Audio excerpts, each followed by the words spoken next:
All right, guys, welcome back. As I have a something on my what the hell is that on my stash, bro? Okay, I don't know what the hell that was. Welcome back to the stream. Didn't get a chance to look over my mustache and make sure there wasn't something potentially offensive there. Something, I don't know. Anyway, hope you guys are doing well today. Thank you for waiting patiently. Was it a cat treat? It was a piece of a cat treat. That's what it was. No, it was probably I was just eating some Sun Chips. I was eating some Sun Chips, and I don't know if you guys eat Sun Chips. I don't know how many of you have tried them, but man, they're kind of addicting. Like, I was struggling to put the bag down. I had to like actively force myself to put the bag down because I'm like, I gotta go stream and talk to people about PlayStation. So put the Sun Chips down, man. But yeah, they are really good. My favorite flavor, the salsa, the red bag. Yeah, that's the one. That's the one, man. You know what's weird is like the ingredients in them are relatively clean. Like there's like no MSG in it, but they're still so addicting. That's impressive. That's impressive. But yeah, the garden salsa. I hope everybody's doing well today. Yeah, we're getting there, man. We're close to 100K. If you're new, please subscribe. I mean, I try not to encourage people to subscribe that often. Like I do at the beginning of videos. I say, like, if you enjoy the video, please subscribe. I tell people to do that because I want it to be genuine, you know? Waylark with a super chat. He says, like your joke tweets, MBG, everyone took that Xbox guy meme to Jeff so serious, LOL, that he had to respond and say it was a joke. How sad are people's lives that it got so much attention? It was cringe. Yeah, dude, we're going to talk a little bit about that. We have Microsoft's, is it an Xbox? You know, it's an Xbox. Their whole, this is an Xbox marketing campaign. We're going to talk a little bit about that. Not too extensively, but yeah, I did come across it, and it was kind of funny. I mean, it's funny to think that, you know, there are people who take this very seriously. I mean, like, too seriously. And yeah, it was funny to see some of the reactions. Cringe, yeah, it was a bit cringe. It's a bit cringe. You know, it's all cringe at the end of the day. What isn't cringe anymore?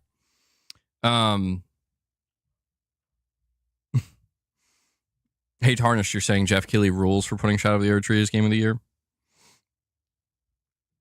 Chris, you're saying, I want to get Silent Hill 2, but I don't want to play it on the Pro if it's messed up. Apparently, there's still some issues, which is really unfortunate, man. Like, I don't know what's going on with Silent Hill 2 Remake on the PS5 Pro, but apparently there are still some visual issues with the PS5 Pro enhancement. And you got to wonder, you know, how does something like this happen? How did we get here? So I don't know. You might want to still hold off a little bit, Chris. It seems like Bloober Team still has to kind of do some more work to correct. It seems like they might be having an issue with PSSR. But yeah, we got a couple of topics we're going to talk about today, guys. You know, is a new God of War project getting announced? Is a new project involving Christopher Judge getting announced? Is there going to be a PlayStation show? We're going to be talking a little bit about this stuff. We're also going to be talking about Until Dawn. Listen, I'm excited to have this conversation. I finally played Until Dawn. I beat Until Dawn. And I got to tell you guys, I'm kind of excited to talk about it because I loved it. I mean, like, dude, like, I think Until Dawn's one of my favorite games now. Like, I never understood it. I always kind of thought, like, man, people I think are overhyping this game. It's just like a Telltale game or whatever. But, you know, people are very passionate about Until Dawn. And they're like, dude, this game's amazing. And I know it sold way better than Sony expected. But I don't know. I guess I went in with like very, very mid expectations. And after completing, I'm like, you know, man, I absolutely love this game. I was not expecting to love it. I was expecting at most to be like, oh, that was pretty good. You know, that was a good game. But I loved it. So I want to talk about my experience with Until Dawn. So, you know, there will probably be spoilers. I mean, it's a 10-year-old game at this point. But we'll talk about it. I want to kind of give my in-depth review of it. You're saying they'd be hating on Until Dawn because of the graphics. Dude, I just want to say really quick. I played Until Dawn on the PS5 Pro in performance mode. And listen, I think I'm going to have to go back at some point and play the original. I feel like I have to at this point. Because I don't know, man. People, I think, were being overly harsh. I think they were being overly harsh, overly critical. Maybe I'm wrong. Maybe if I play the original, I'll feel completely differently. But we'll talk about that. We'll talk about that. Including us. Yeah, probably. Yeah, so I see somebody asking if I played Detroit Become Human. I did start playing it on the channel, actually, back in like 2019. But I got, I think, like a third of the way through, and then I moved on to other games and I fell off. But that's a game that's still on my backlog that I got to finish. I was enjoying when I played of it a lot, so I probably should go back and finish that. Yeah, the performance, there is a performance mode in Until Dawn now, and it's 60 FPS. Yeah, and you know what? The game did launch at 30, and I think people were frustrated with that. But guys, listen, before we get into any of these topics or before we continue the discussion any further, I want to just thank you for being here. Do me a favor, hit that like button, okay? If you enjoy the streams, if you enjoy the content, and you're just having a good time here, please hit that like button. It helps the streams more than you know. I want to just let you guys know a couple of ways you can help support the content. Consider becoming a channel member. We are going to be doing members content this week, okay? I dropped the ball last week. I was having some physical health issues, struggling to get through the week. So I'm feeling a lot better now. So this week we will have members content coming up. So consider becoming a channel member. Consider gifting memberships. We're striving for a goal of 25. If we hit the goal of 25, we will feed the beast and the micro panther, okay? Consider dropping a super chat. Now listen, we're striving for a goal of 30 super chats today. The reason why I set it to 30 is because you guys absolutely obliterated the last goal. Like, I think it was too easy for you guys. You guys crushed 20 super chats like it was nothing. But I did up the ante here. So if we hit 30 super chats, not only will that initiate the feeding of the beast, but I will also gift 5 memberships as well. So if we hit that 30 goal for super chats, that's what you can look forward to. And there's a direct donation link as well. So thank you to everybody who supports the channel and the content directly. Seriously, I wouldn't be able to do it without you guys. You're awesome. Really appreciate it. Yeah, I hope so, Chris. I hope so. That's all we can hope for, right? That's all we can hope for. So, is there a new God of War announcement coming up? Well, I was perusing the Gaming Leaks and Rumors subreddit. And I saw something that it was like a video clip of Christopher Judge recently. I guess he was live streaming somewhere. And he basically teased some kind of announcement that's coming up and projects or whatever. Maybe I could actually play it for you guys so we can hear the audio directly. Let me make sure my... All right, let me bring it up. I'll play the audio. Give me one sec.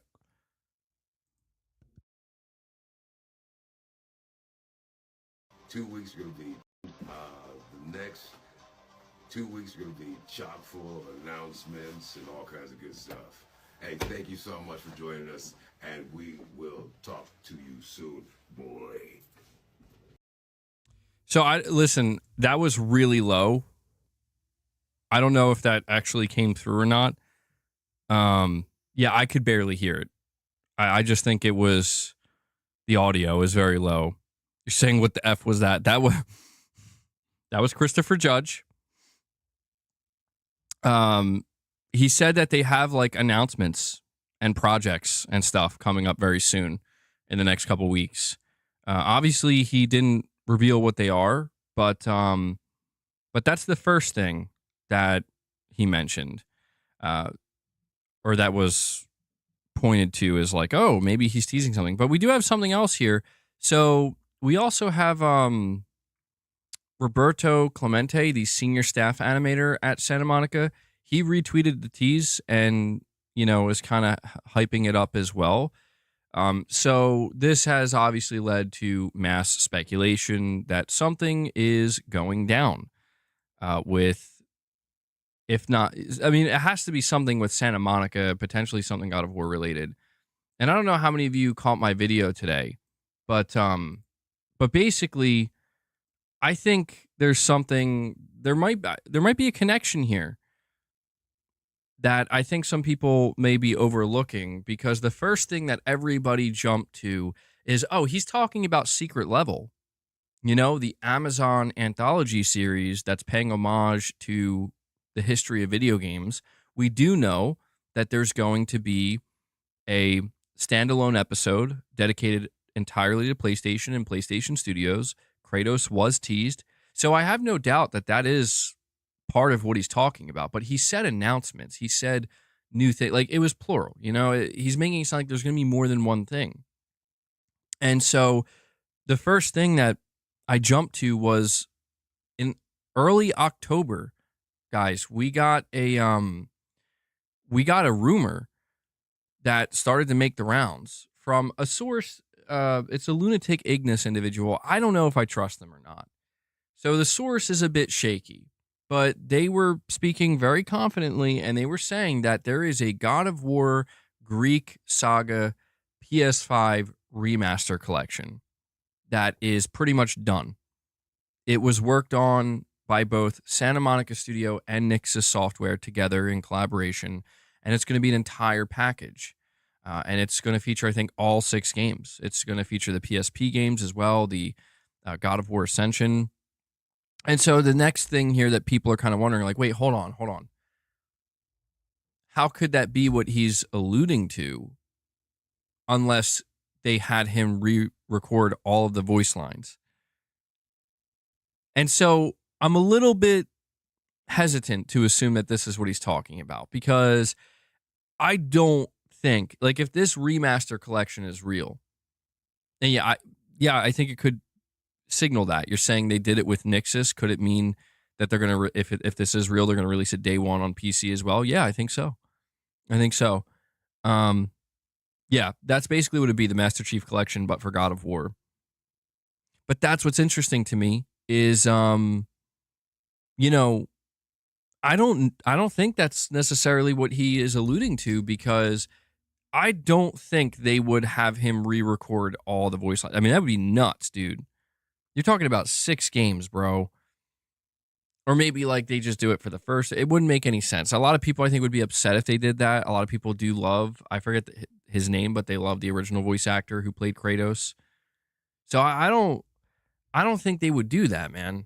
But who knows? Maybe they could have. Maybe they brought him in and they're like, listen, we'll give you the option. You can choose to use the new voice lines. But it would sound really out of place, you know what I mean? Because they're not going to record all the voice lines for all the actors and whatnot. So I don't think that's what it is. But he could, listen, that announcement could be real and he's privy to it, but that may not be what he was talking about. So people are now wondering, like, bro, are we just going to get something like straight up like a new God of War game or whatever? I don't think so. It could be too soon. Could it be a kind of spin-off thing? Like the standalone Atreus game or whatever that people have been speculating about for a long time. Potentially, it could be that. Here's one for you. What if we are going to see Santa Monica's new IP revealed, and he happens to be involved with the new IP as well? I didn't see anybody speculating that. I think that's worth sticking a pin in, as a potential real candidate here, because I wouldn't be surprised if he's going to be involved with the new IP that Santa Monica's developing right now. What if, hear me out, it's nothing and he just lied? Also a possibility. It could be something. Well, hold on. God of War's 20th anniversary is going to be in March of this year, or next year, sorry. It's going to be March 2025. I don't know. Maybe they're gonna have some kind of announcement for something. I don't know. Maybe he's hinting at a PlayStation showcase. Well, I mean, look, I said lick. Look, actor Christopher Judge teases God of War announcements in the next 2 weeks. The Game Awards is happening on the 12th. The next 2 weeks, the 12th is not. The 12th is 3 weeks from now. So I don't know. Yeah, I don't know why I said lick.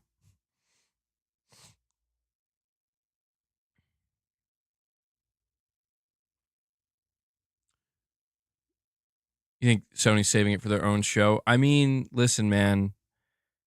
I don't know that I'm holding out any hope that Sony's going to have a show in December because, again, um, you know, Jeff Grubb said his source is saying Sony's not doing a show. Look plus listen equals lick. There you go. Maybe a pre-announced, like, catch us at the Game Awards. They could do something like that. I mean, Sony has done that before. They did do that before with Ghost of Tsushima, where they showed a teaser of a trailer and they said, tune into the Game Awards to watch the full trailer. They did do that. So it's possible. Yeah, it's possible. I mean, maybe they could tease it with this secret level thing in tandem with it. I'm just throwing a bunch of stuff out there because I do think that there is something to this. I mean, here's the important thing I want to highlight. A lot of people are talking about secret level, and they're like, "Well, bro, he's clearly referring to the show. He's recorded new voice lines for Kratos, who's going to be featured in the show." And to me, what doesn't add up here is, yeah, I mean, I'm sure he's kind of thinking about that as well. Like, yeah, I'm going to be in the show. But I think it's also the fact that like he very clearly makes it known like it's going to be announcements. Like there's going to be more than one thing going on.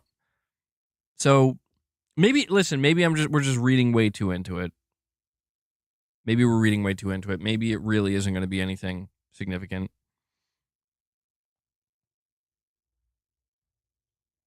It will be secret level.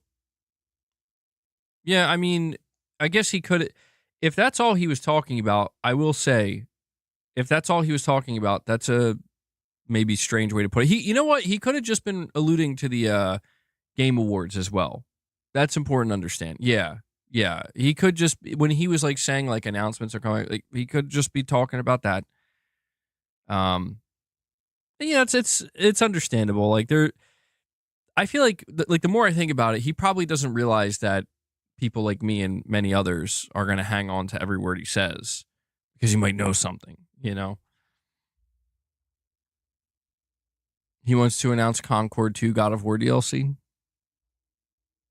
Oh, man. Sony, spool it up. Chris, I never found out if your 30th anniversary box was BS or not. It was total BS. There was nothing in it, bro. It was an empty box. Sorry to disappoint. Sorry to disappoint.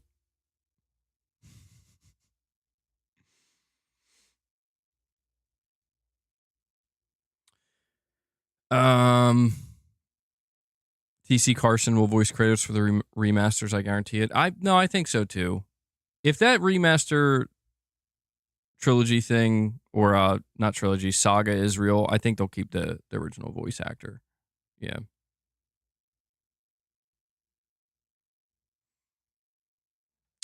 Didn't Judge wish Carson a happy birthday and people speculated it was because he might make a cameo voice appearance? Actually, I don't know about that one.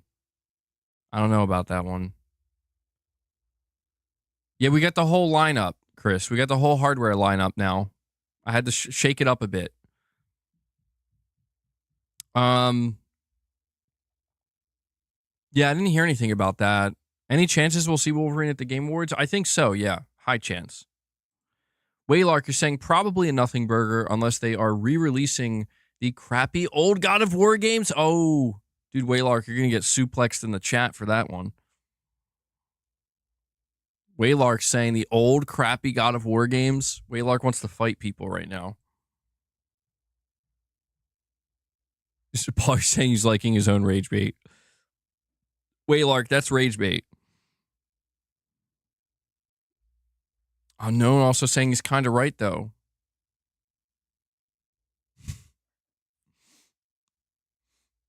Kazjam, you're saying to you the new ones are crappy. I mean, there's been this ongoing debate since God of War 2018, you know, like, did they ruin it? Did they make it better?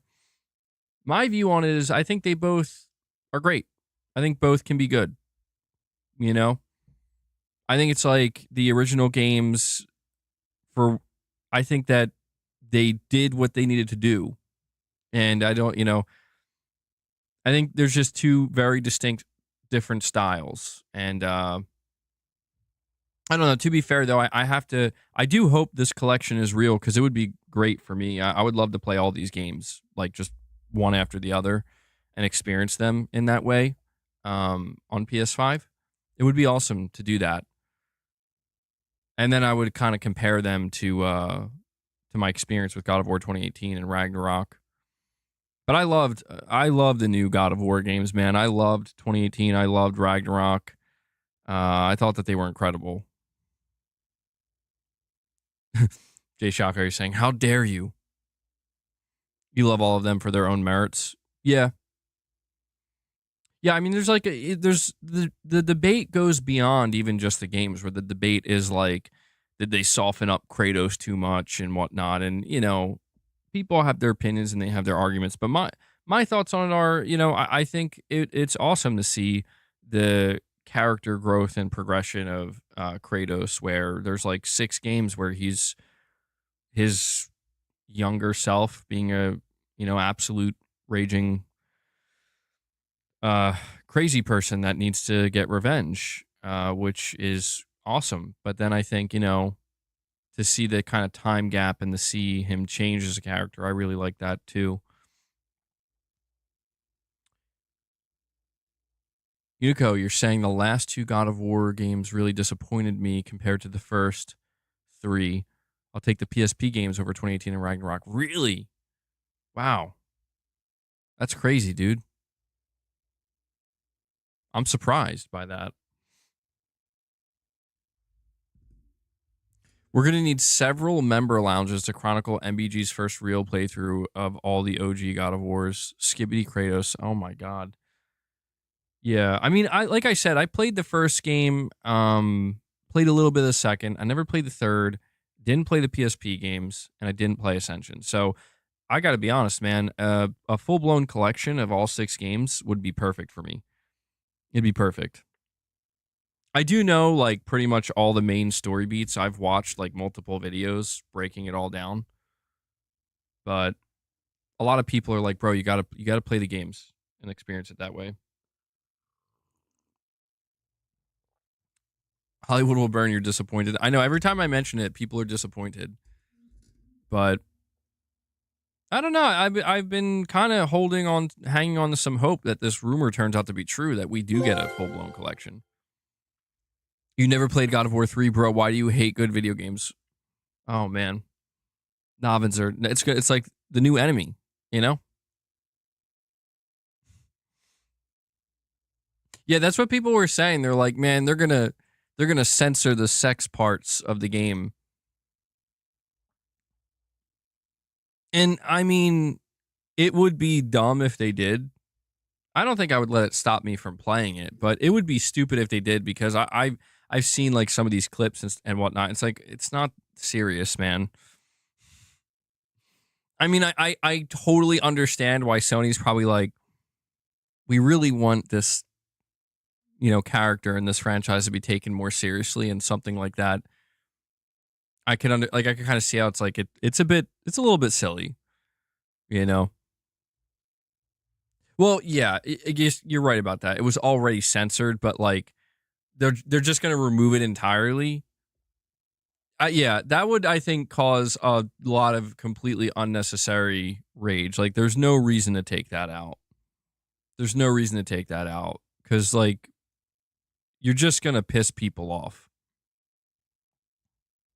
Exactly. But The Last of Us 2 had those scenes also. Yes, but it was done in a very serious manner. It was meant to be taken seriously. That's the difference. Yeah, no, I know, man. It would be so stupid if they did that. It'd be so stupid. MBG, God of War 3 in the PlayStation Store is cheap. Yeah, I mean, I've heard a lot of people say that God of War 3 is like the best of the best. So that's going to go on the backlog as well. I definitely am going to have to get around to it.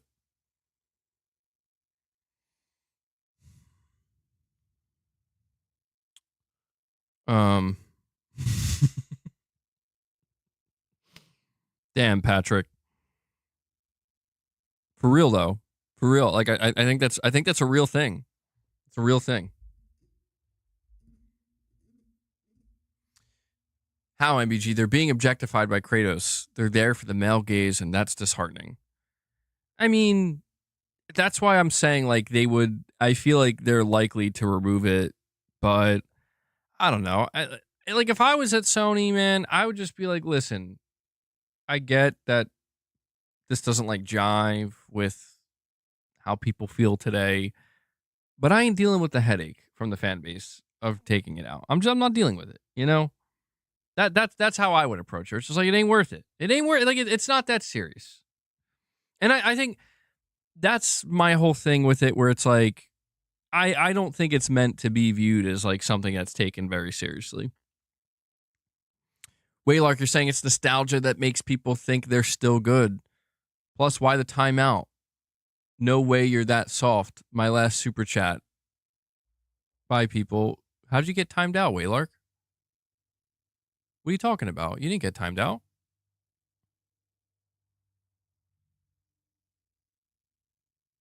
Let me see.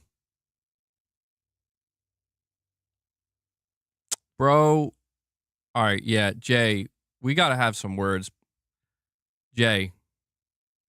No way. Guys. Okay. Paul, you couldn't time him out. You're not a mod.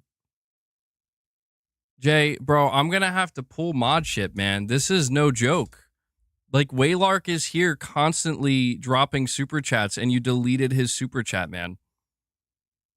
That punishment is required. Punishment is required. Jay, he's paying money to support the channel. This cannot go unpunished.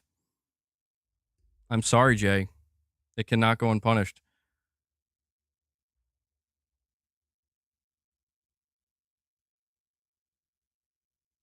Well,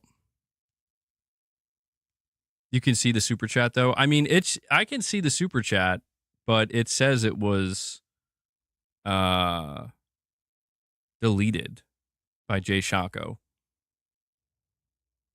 Now Waylark may never super chat again, bro.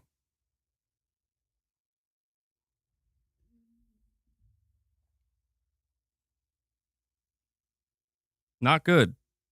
Not good. I have to play the OG trilogy, no doubt.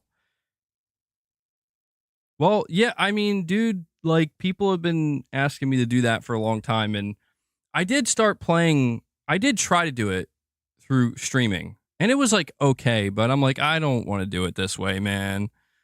And I was like, surely Sony's gonna bring these games. Surely they're going to. You know? Been corrupted by power.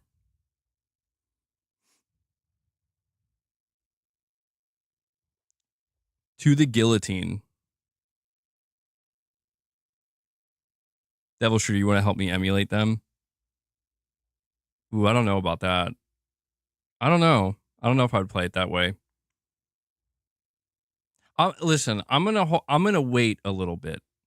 I'm gonna wait and see if this announcement turns out to be real, because it could be, man. It could be real. If it's real, then then I'm all over it, you know? Like, I'll buy the collection, I'll play it. You're saying it's crazy how they haven't remastered all the OG games for PS5? I mean, yeah, it's one of these things where the way right now that Sony expects you to play it is God of War 1, 2, and I'm not sure if any of the PSP games are available, but you play these games through cloud streaming on PlayStation Plus Premium. And then God of War 3 was remastered for PS4, so that's there. But I mean, yeah, it would make a lot of sense, dude. I'm not going to lie. It would make a lot of sense if they were like, listen, we want to have a complete package with all 6 games, like every God of War game available to buy and play on PS5. I think that would make a lot of sense. They could bring it to PC. I got to say, I do kind of believe the rumor. So that's why I'm going to hold off, because if it's true, it also makes complete sense that they're going to want to drop that. They're going to want to drop that on the 20th anniversary of God of War. You know, that would be the best time to do it.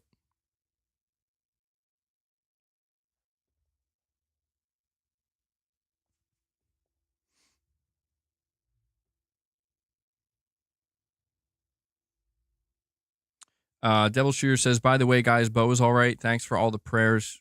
Yeah, good news for sure, Devil Shooter. Glad to hear that. Saying cloud streaming shouldn't be a thing. Native gaming is what matters and should be priority forever. When that's gone, I'm gone. I don't think native will ever go away. I think cloud will get better. I think cloud is getting better and it's going to improve and it's going to be how a lot of people access games. But I don't think gaming natively is ever going to go away. I've just kind of come to the conclusion that these two things are going to coexist. I think cloud gaming is going to be a way to get people who are not that deeply into gaming. It's going to be a way to get them in the door, you know, and give them access to it.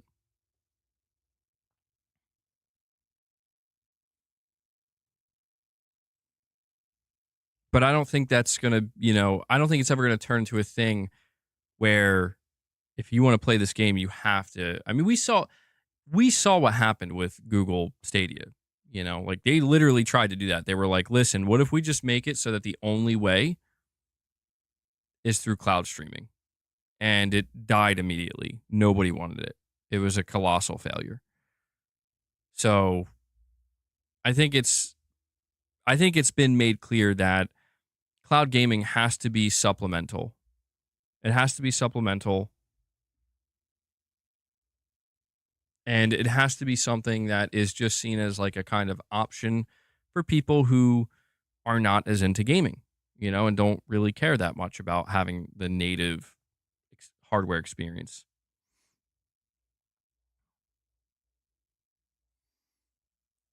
MRPD, you're saying if God of War Saga comes out on disc, I'll get the disc drive for the PS5 Pro 100%. Interesting.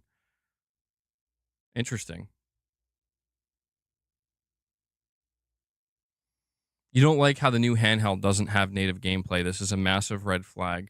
I don't think it's a red flag. I think the way I view it is the PlayStation Portal doesn't. The PlayStation Portal is relegated to something that you're using remote play on, and now it offers cloud streaming because it's. I think the entire point of this handheld is to test the waters, and do it with minimal investment. That's the point. That's the point. It's about, okay, we want to make this relatively cheap product. When I call it cheap, I just mean like, you know, it's not meant to have like a bunch of hardware in it that's going to be $400 or $500. It's going to be relatively cheap, easy to put together. It's going to be limited in what it can do, but the point of it is we need to see it, like if there's any interest in this at all. And so I think that when we get a handheld from Sony in the future, it's going to be something that is a hybrid. I think it will have hardware that can run PS4 games, maybe some PS5 games, but the hybrid aspect will come in where, some things are going to have to be streamed. And that might be make or break for some people, but I don't know. I think that'd be a good compromise. Maybe I'm wrong. I mean, I'll put it to you this way. If Sony announced like PlayStation Portal 2, I mean, they have to add native hardware or like native support for games. They have to add more hardware, right? Like, because what else do you do at that point? I mean, I guess you could improve the screen and whatnot, but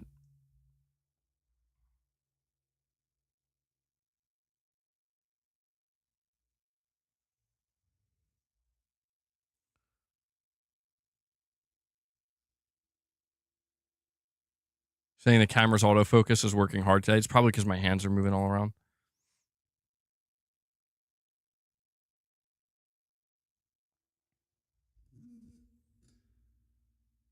You hate having to rely on internet to play games.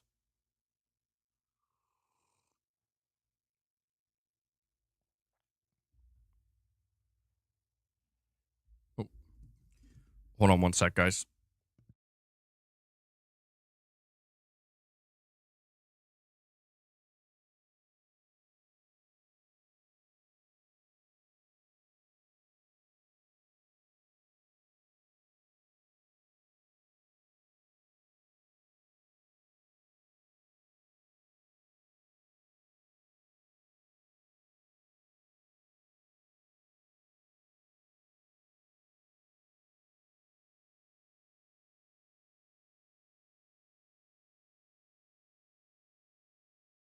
Sorry about that.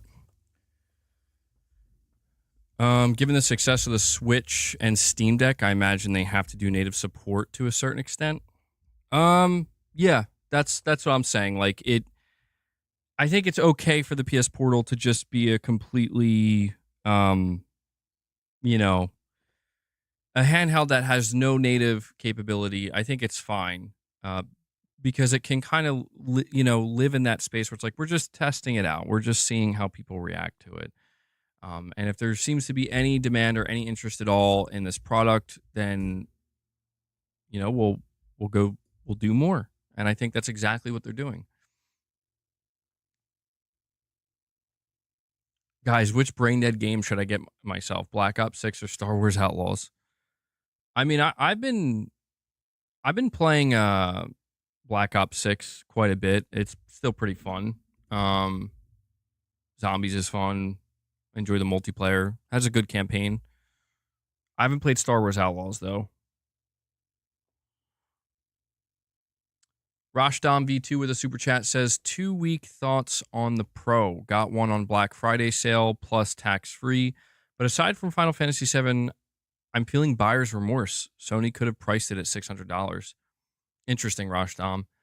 Yeah, I mean, look, the hype cycle of the PS5 Pro is over, and I've had it since launch, and I don't feel buyer's remorse because I kind of like expected that I'm probably not going to get the most out of my Pro until 2025 and like in the next 12 to 16 months with new games that are coming out. But I do understand that, like, I do understand a little bit more why people seemingly were so disheartened with it, at least as of right now, because it's at its launch and it's still early.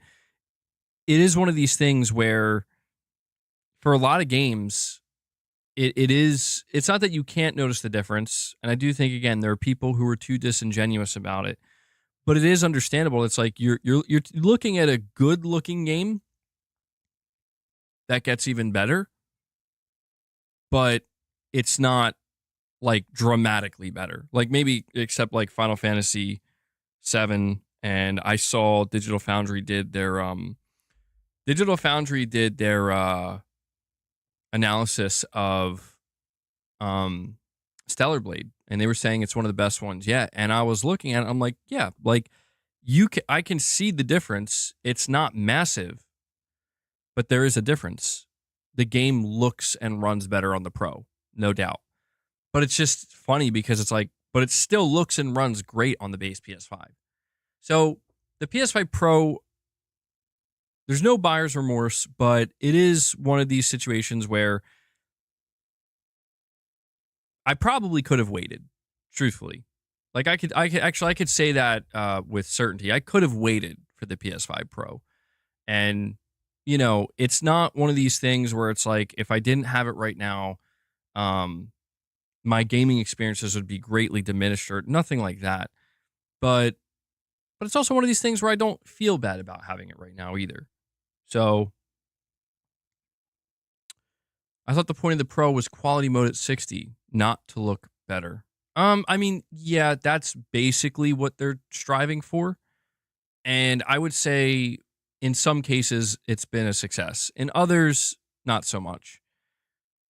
With some other games, it has not necessarily achieved that. But I'm waiting to see more Digital Foundry analysis videos because it seems to me like they have a lot more games that they got to go through. And I think they got the two worst ones out of the way where they were like, okay, here's Star Wars Jedi Survivor. It's not good. Here's Silent Hill 2 Remake. It's not good. But, you know, they did Spider-Man 2. It was very good. I think they did Ratchet and Clank. It's very good. But now they did Stellar Blade, also very good. And I'm curious to see what, because I'm not going to play all these games, you know? There are games that are PS5 Pro enhanced that I'm simply just not going to go back and play. But like I said, I'm if by the time we're sitting here, it's November 2025. It's 1 year later. We're playing GTA 6, played Ghost of Yotei, played Death Stranding 2, played a bunch of other third-party games that have come out. If I still feel this way, where it's like, man, yeah, the differences were ultimately for these games not that noticeable. Then I'll tell you, like, yeah, I think I have buyer's remorse with this thing. But you know, it depends on the games that I'm going to be playing and what they're going to be offering. Like I told you, I went back and I played Demon Souls, not because I was planning on replaying the game, but because I wanted to see the difference. And it's there. Like Demon Souls is a perfect example of that game gives you the quality mode at 60 FPS. When you get a game like the Callisto Protocol, I just saw that they released their PS5 Pro patch. I'm not planning on playing that again. But if what the Callisto Protocol is doing, what Demon Souls is doing, what Spider-Man is doing, what Stellar Blade's doing, if this is what upcoming games can offer, like new games that I'm planning on buying day one on my PS5, if this is what they can do, then I will not regret my PS5 Pro purchase.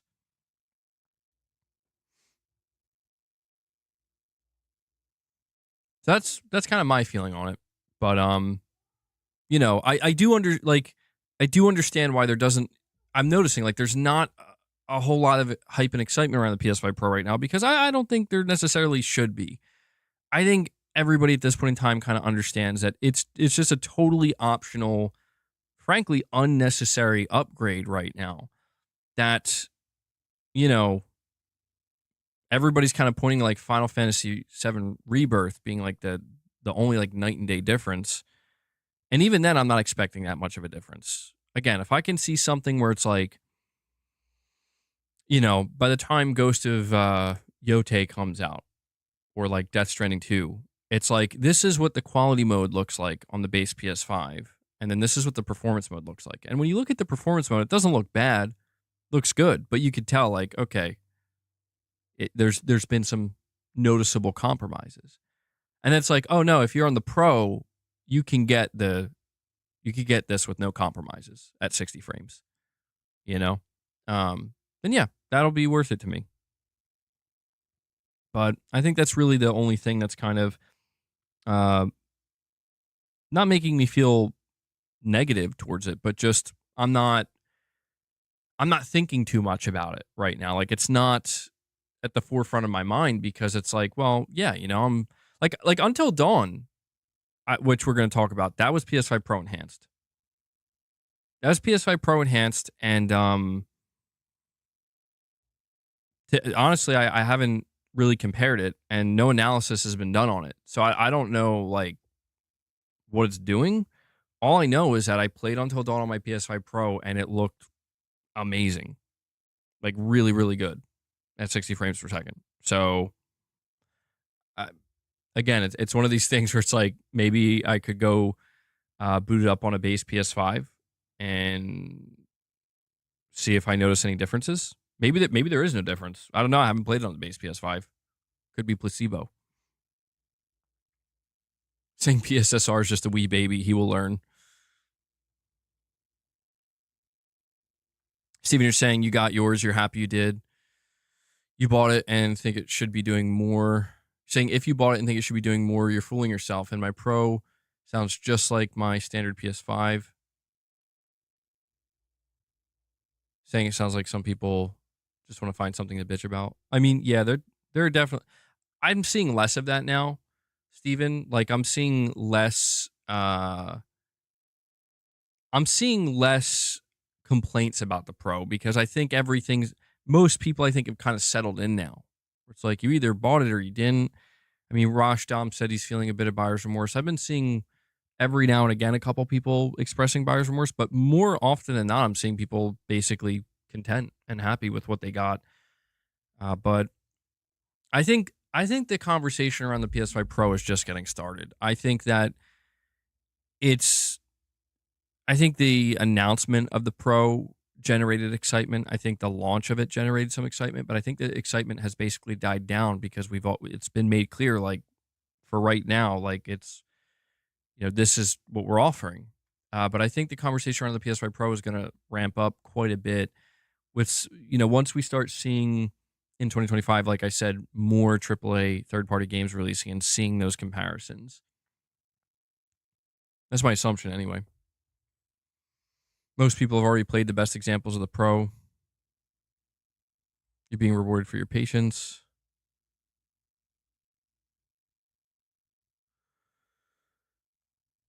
What's up, Mr. Benidorm, UK?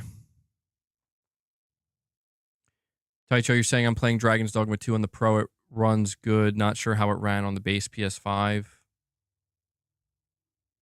They have patched Silent Hill 2 Remake and taken out PSSR. Interesting. Yeah, I did hear that game, it was in particular, was having a little bit of an issue with PSSR.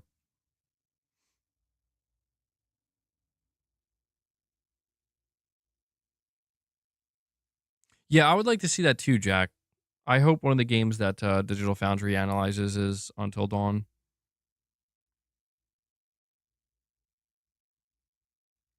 Given that Black Ops 6, Silent Hill 2, and Star Wars Outlaws have poor pro enhancements, do you think developers will find it disruptive like the Series S? I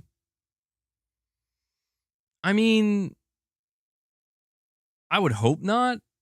The common theme I would say between all three of these games and their patches is these patches came out after the game's released and it's at launch. So listen, my guess here is that it's not that it's causing a disruption. I think it's just that it's the first batch of games. And I think that there are going to be a couple of losers. They're going to be winners and they're going to be losers. I think that just comes with the territory of you're using new technology, you're doing new things now in the console space that were never there before. So I think what it really does reveal is that, yeah, there are going to be some game engines and some developers that might have to work a little bit more closely, or, they might have to do a little bit more with PSSR, a little bit more tweaking, I should say, under the hood, with their specific engine. That's what I'm assuming.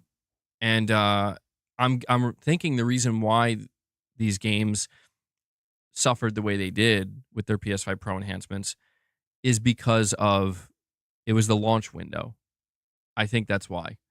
I think like if Silent Hill 2 wasn't out yet and it was coming out like March of next year, I don't think we would see this problem.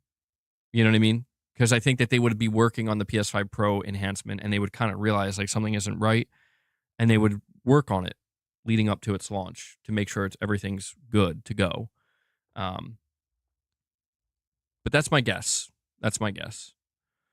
Easy E, you're saying biggest pro hater here, was not happy with the price and only went for it because after the trade-ins was $300. GT7 Pro mode justifies my $300. Truly a game changer. Damn. Well, there you go. That's interesting to hear, Easy E. You were saying you're the biggest pro hater, but you got it for a good deal too, I would say. $300, not bad. Not bad at all. Yeah, I've been hearing that GT7 is pretty nuts on the Pro. I wonder if that's going to be the next game that Digital Foundry analyzes. I wouldn't be surprised. We also have a super chat from Whiskey Gaming. He says, I will say I love the chair. Have it for a couple of weeks now. Really comfy. Worth the purchase. Oh, you did? So you did get the same chair, Whiskey Gaming? Yeah, man. I don't know if it's cursed or not. You got to let me know. If a string of bad things starts to happen to you, Whiskey Gaming, let me know. Because I was kind of joking around that I think this chair is cursed. But I can't stop using it. Yeah, I can't go back to my other chair.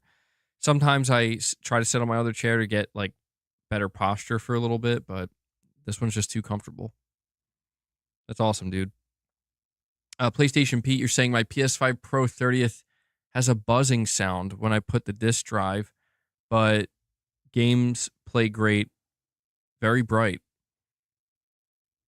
A buzzing sound with the disc drive. I mean, are you sure that's not just the normal sound it makes when you put it? Because I mean, every time I put a disc in, you got some coil whine. I mean, I don't know. Does it do it the whole time?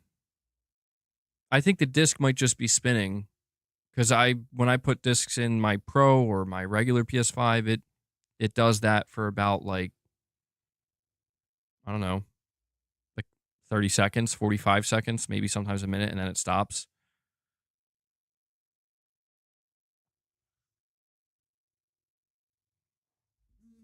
But if it's doing it the whole time, yeah, I don't know. There might be something going on there, man. Hopefully not. That 30th, the PS5 Pro 30th edition. That's not a cheap purchase. Not a cheap console, you know.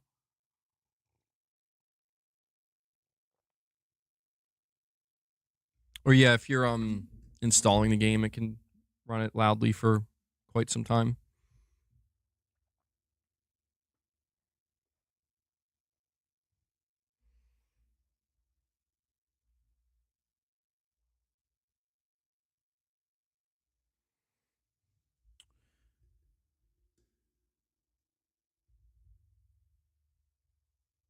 Loose capacitors.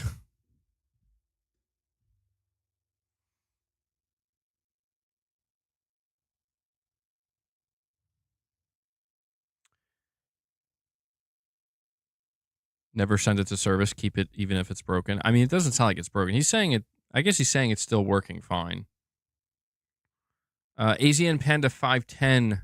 You're saying I didn't know about the 30th year anniversary PS5 Pro. I got the normal PS5 Pro, but still happy with my purchase.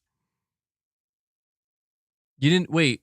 AZN Panda, you're saying you didn't know that Sony was doing the 30th anniversary Pro. Damn, bro, how'd you miss that? How'd you miss that? But you're happy with the PS5 Pro. You got a regular one. Well, don't feel too bad, Panda, because I mean, even if you did know about it, dude, I don't know that it would have made a difference. Like hardly anybody was able to secure one. There was only like 12,300 made. So you probably wouldn't have gotten one. Actually, I'm going to say you definitely wouldn't have. So don't feel too bad.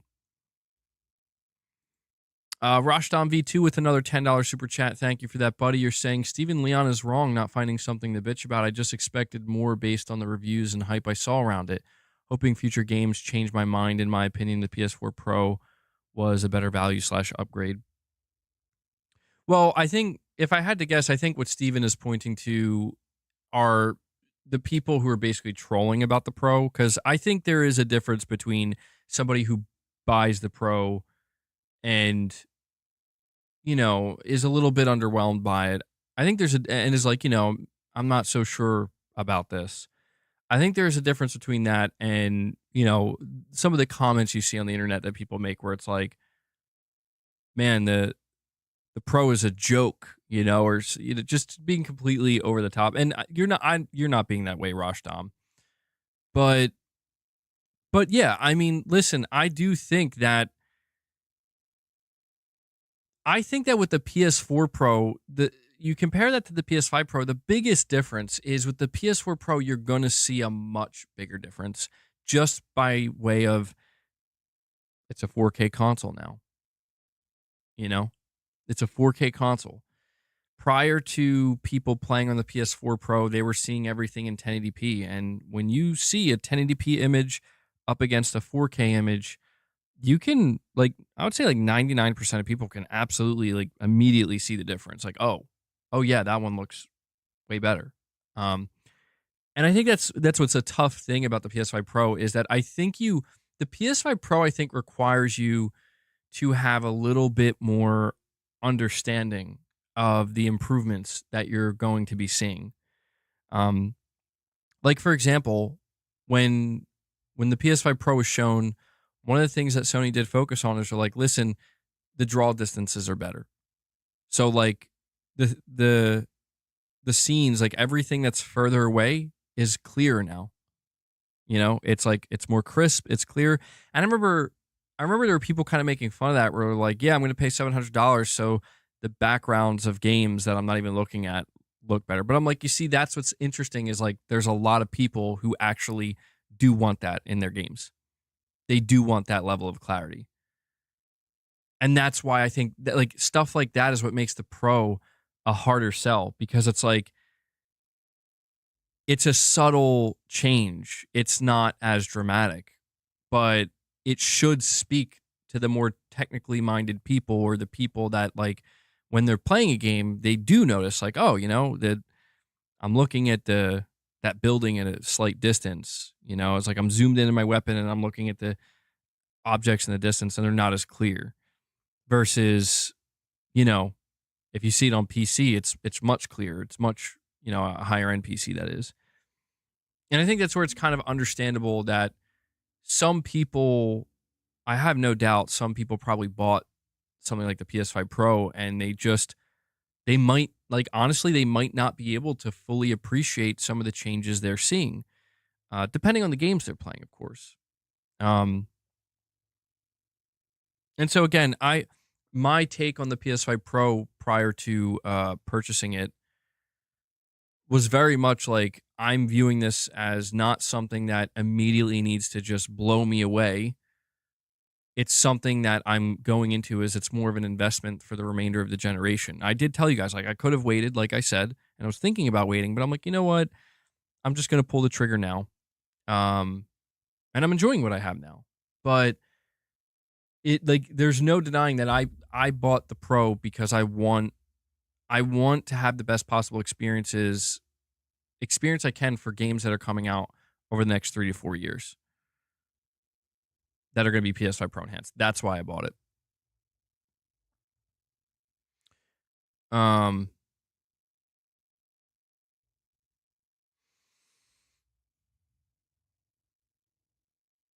AZ and Panda, you're saying I was already scared playing VR. Now on the Pro, I'm not even going in. Why stress yourself? What game are you talking about? Has to be a horror game. Mr. B, you're saying it's also 4K 60 FPS now instead of 4K 30 FPS with the PS4 Pro. Yeah. And that's where I feel like people, when they see the difference between here's the quality mode at 30 FPS and the performance mode at 1080, if not 1080p 60 FPS, but 1440p 60 FPS, I do think that, see, it's funny because a lot of the games that I think are enhanced, they already look good. You know what I mean? And I think that's what kind of throws people off is it's wait, but The Last of Us Part 2 already looks this great. But it's yeah, but you have to understand the image quality you're seeing, you can only get this image quality at 30 FPS. It's all right, well, what's the 60 FPS performance mode image quality look like? And it doesn't look bad. Like, that's the thing. It doesn't look bad. Like, there is a difference. There is a compromise, but it doesn't look bad. Like, not noticeably bad. So, again, I think stuff like this is what has kind of messed people up a bit. Steven, you're saying I wasn't going at you, Dom, but there are plenty of games that made me happy with. Ghost made me go, wow. If you play at 120 all the time on PC, Pro almost gets there. Tony Hawk runs a solid 120 now on the Pro versus 80 on the base. Oh, I didn't know that. I really enjoyed that game.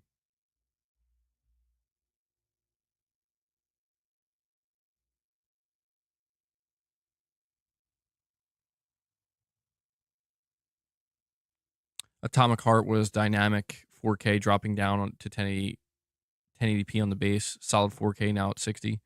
Yeah, well, that's what I mean, man. It's one of these things where I think that there are always going to be people that no matter what the console's doing, because like this is where the pricing I think means everything.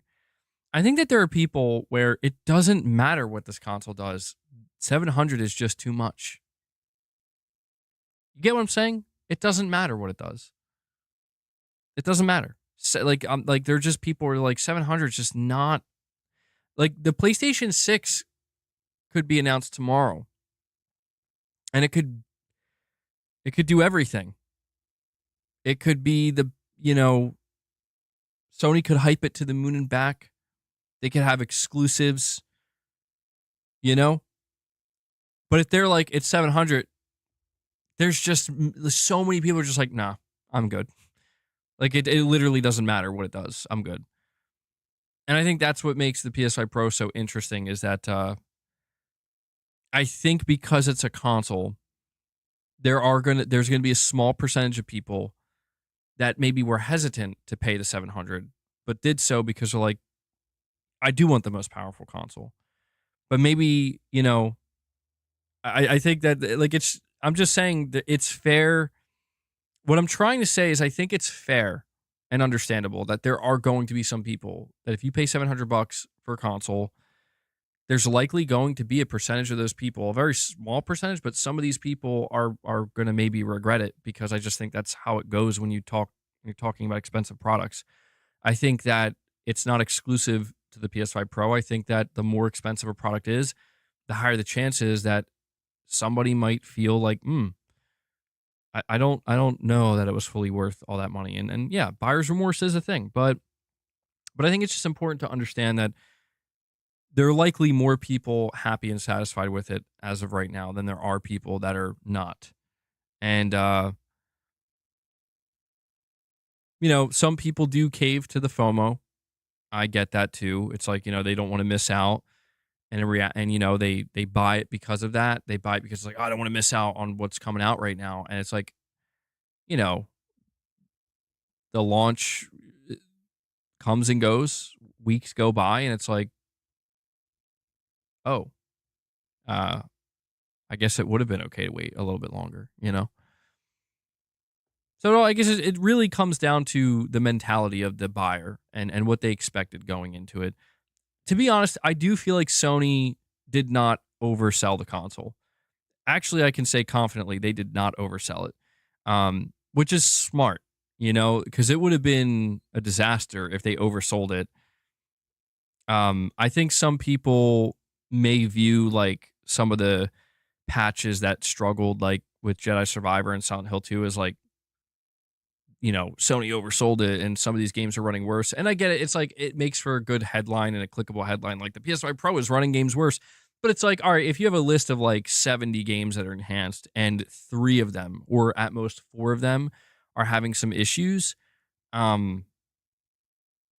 does it really feel fair to basically make it sound like the Pro is not doing what Sony said it would do? No, I don't think that's fair. I think that it's understandable why people would be frustrated about these games and they need to be fixed. But, the way some people I think were acting with it, they're like, oh my God, like 30 of the 50 games are busted and don't look good and are running and looking worse. And it's like, that's not what's happening. Um, but like, yeah, man, it's all a matter of what gets the clicks these days for a lot of these websites and a lot of YouTubers and whatnot, where you have a game like the Callisto Protocol straight up running at 8K 30 on the Pro, 4K 60 full ray tracing. It's a AAA game, with photorealistic graphics, and it's just doing that. And you see way less people kind of talking about that than you do, um, Jedi Survivor having a bad patch for the Pro. And I understand why that is, but it does feel like sometimes I think paints a bit of a disingenuous picture where it's like, you know, people just have to understand you got to be able to take the good with the bad and the bad with the good because nothing's going to be perfect, you know? And the PS5 Pro is no exception to that. You play some GT7 in VR tonight. You had it set up with the wheel on the TV last night. It looks so good. PS5 Pro costs more than the PS4 Pro. The PS6 will probably cost more than the PS5 Pro. Yeah, I'm not going to get into that conversation again, Kaz Jam. I've talked so much about that. We will see what happens, man. We will see what happens.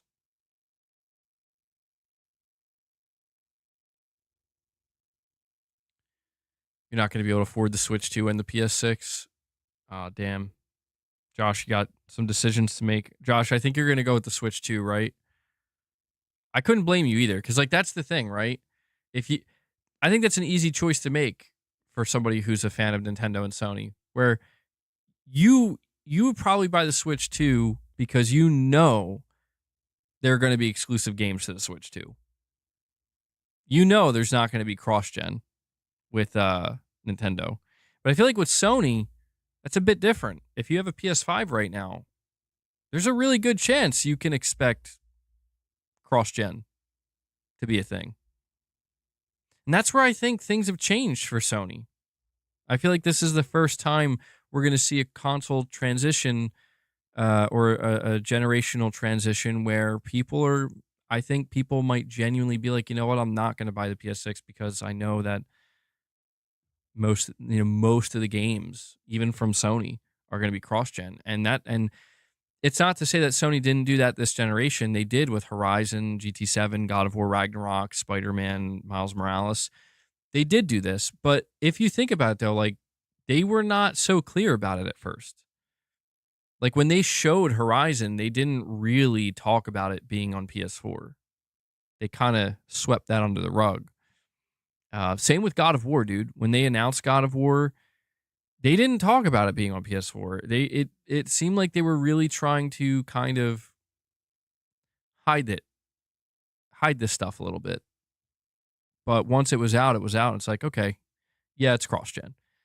And I feel like, this time around, when they market the PlayStation 6, they're going to have to be very clear. Like, is this exclusive or not? Because if you don't say it's exclusive to PS6, people are going to assume it's coming to PS5 as well. And yeah, that's what I would assume too. We believe in generations. Then he left. Then he retired.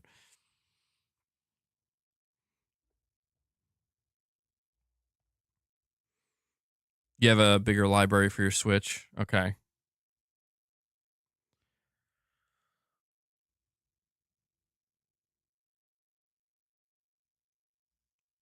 Roshan, you're saying 100% I would go for the Switch 2 over the PS6? Jim Ryan has left the chat.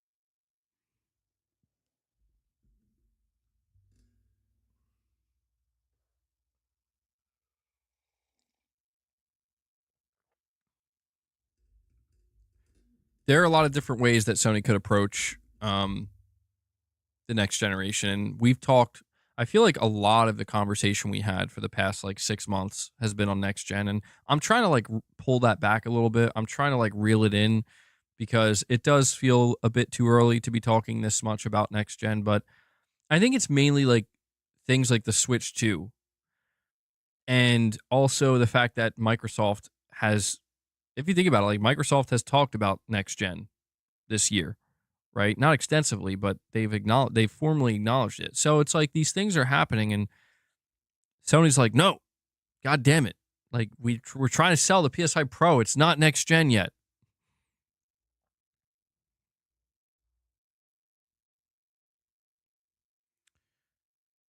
Well, we have time. We have time.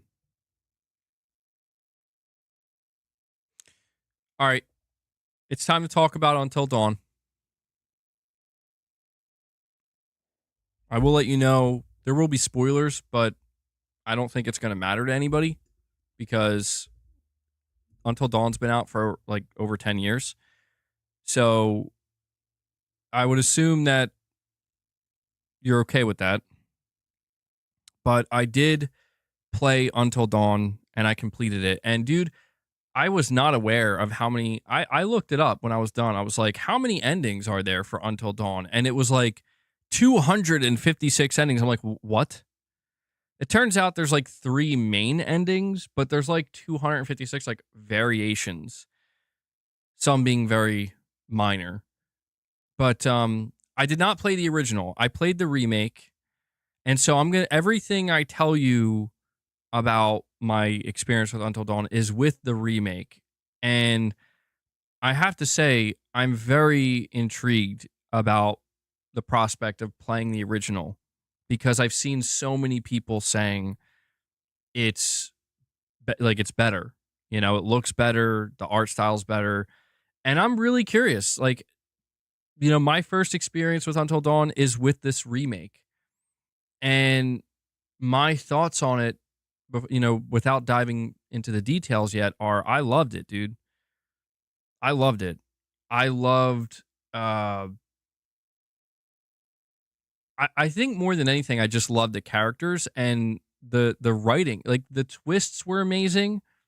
I thought the twists were so well done. I was like, damn, okay.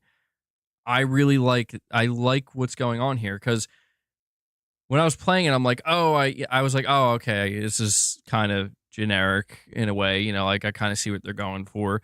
But as I got further in the game, I'm like, hold on now, hold on. There's more going on here than I thought.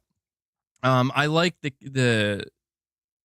I like the dynamic between all the characters, and let me just let me organize my thoughts here and think about what I want to address first. So let me talk about just the visual aspect of the game. I want to talk about that first, just because again, people are comparing it to the original, and I gotta say, one of the biggest complaints that people had about the remake was the fact that for like the first 2 chapters of the game, the sun is still out. It's still daytime. It's setting, but it's still out. And now I never played the original. Apparently, in the original, it starts at night. Like there's no sun ever. Um, and I thought this was going to be a bad decision because I was like, oh yeah, that's going to ruin the atmosphere of the game. However, dude, the sun's only out for like the first 2 chapters of the game, and then from that point forward, it's night, and it stays night the entire time. I actually thought that was done well because the first 2 chapters of the game, or sorry, I'm not counting the first main chapter, like, you know, where it sets up the story and Beth and Hannah dying. I'm not talking about that. I'm talking about like the 2 chapters after it.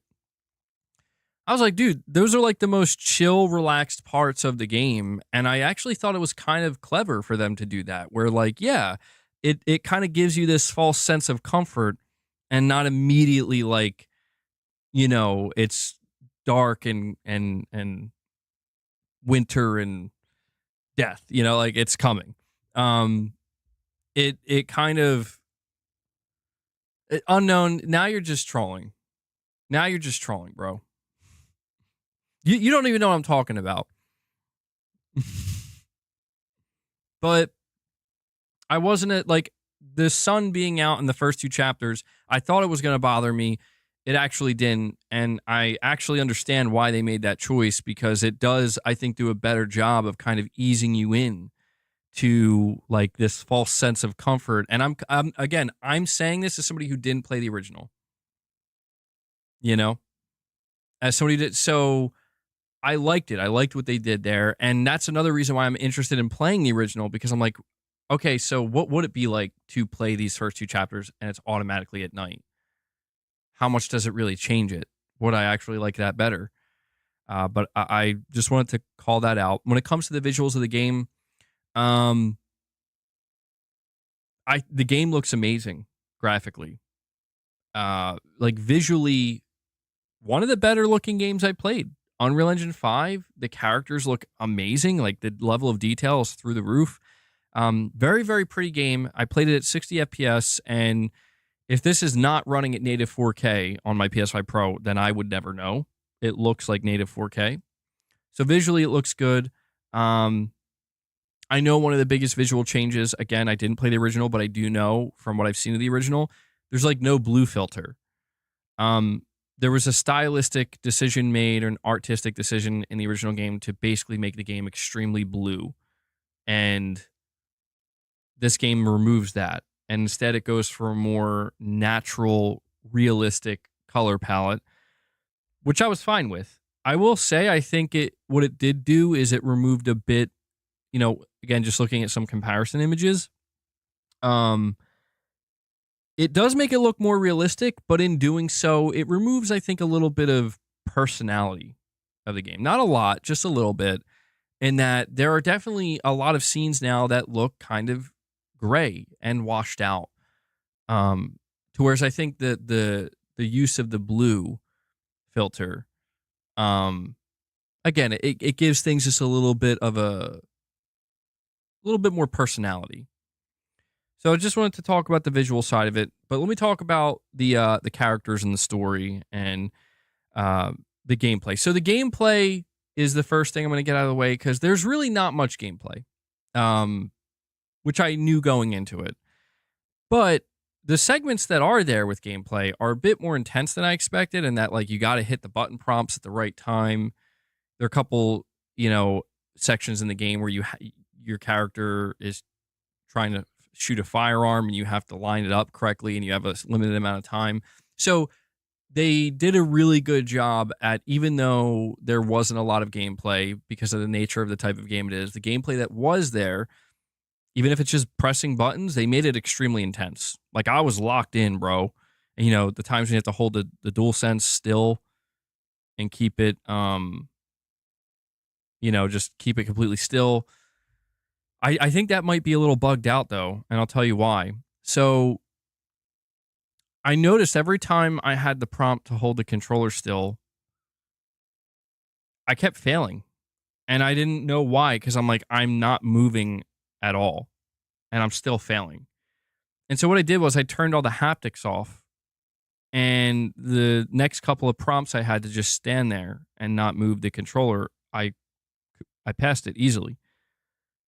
And so I don't know if that's like bugged out or something, where for some reason, as long as I had the haptics enabled, it was like messing it up and not allowing it to just, it like wasn't registering that I was just not moving my controller.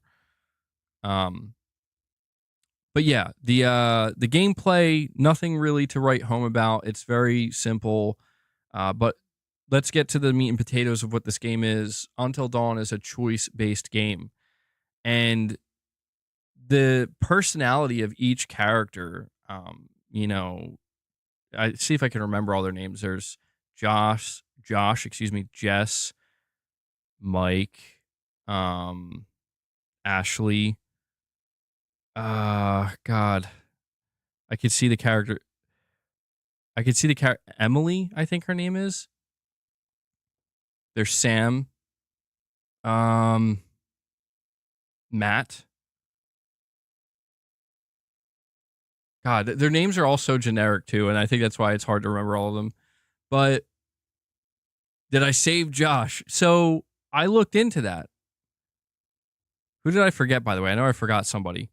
I looked into that, and that really caught my interest about Until Dawn remake. Is apparently they altered some stuff with this game. Not a lot, but in the original game, you can't save Josh. In the original game, he either dies or becomes a Wendigo. But in this game, in the remake, they added an option where if you make the correct decisions, there's like kind of a bonus scene or whatever where it shows him kind of being saved. And he lives. And this absolutely confirms. And I saw that too. You're saying, did you see the secret ending with Sam? I did. Yeah. And I had read that wasn't in the original. And I'm like, oh, this is super interesting. This is super interesting because this very clearly means they are making a sequel. I mean, I feel like that was obvious, but like that confirms 100% they're making a sequel.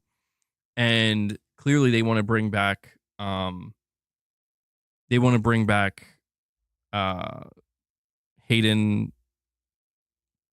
Pantier. I forget how to say her last name. They want to bring back her. They want to bring back Rami Malek, I think his name is, who's an Oscar award-winning actor now, which is funny to think. So he's way more expensive now. And they want to bring back probably the therapist. What's his name? Peter Stormare, I think. But yeah, dude, like I just loved every moment of this game. Like I thought for sure I wasn't going to enjoy it as much as I did. And the reason for that was because I thought like it was going to try too hard to be, like it was going to just be over the top in the presentation of these. I don't know. What would you say they are? They're teenagers? Are they in like high school or college? I think they're they're supposed to be like senior high schoolers or something like that. And I thought that the presentation was going to be way over the top and they were going to try too hard, but they didn't, man. Like the writing was actually really good. The actors did a phenomenal job. Like they did a great job, I would say, finding the like they did a great job with casting, and every actor played their character perfectly. And I don't know, it was so much better than I expected. I'm like, dude, why is this so good? Like I couldn't stop playing it. Michael Clark, thank you so much for that, man. Michael Clark re-ups his membership, coming back to greatness awaits. I very much appreciate that support, Michael. Good stuff, man. But there are some pieces of dialogue that are a little bit cringy and funny, but it doesn't feel like out of place, and it feels perfect. And I love the way that they set up the game, where when you play the beginning section, they're showing you how they have this established yearly annual party they do, and the two sisters end up dying. And the reason that ends up happening is because they prank one of the girls. One of the girls has a big crush on the guy Mike, and they like set her up, make her think that Mike's into her, and they're all hiding in the room, secretly filming her, making her think that her dreams are coming true, and they're just like, psych, you're an idiot. And then she gets all upset. She runs away. She runs out of the cabin in the middle of the winter, and then her sister goes running after her. And what's interesting is the way this game sets up the twist, where when you're playing that part, they show you sections where you're looking in first person, the camera's in first person, and it's red, and it's like somebody or something is chasing you, but they keep showing this guy with a flamethrower. Like they set it up to where you think you're being chased by a guy with a flamethrower. Like, oh my God, he's a psycho killer and he's going to burn us to death. They're saying don't tell the whole story. I have to. There's spoilers. I have to.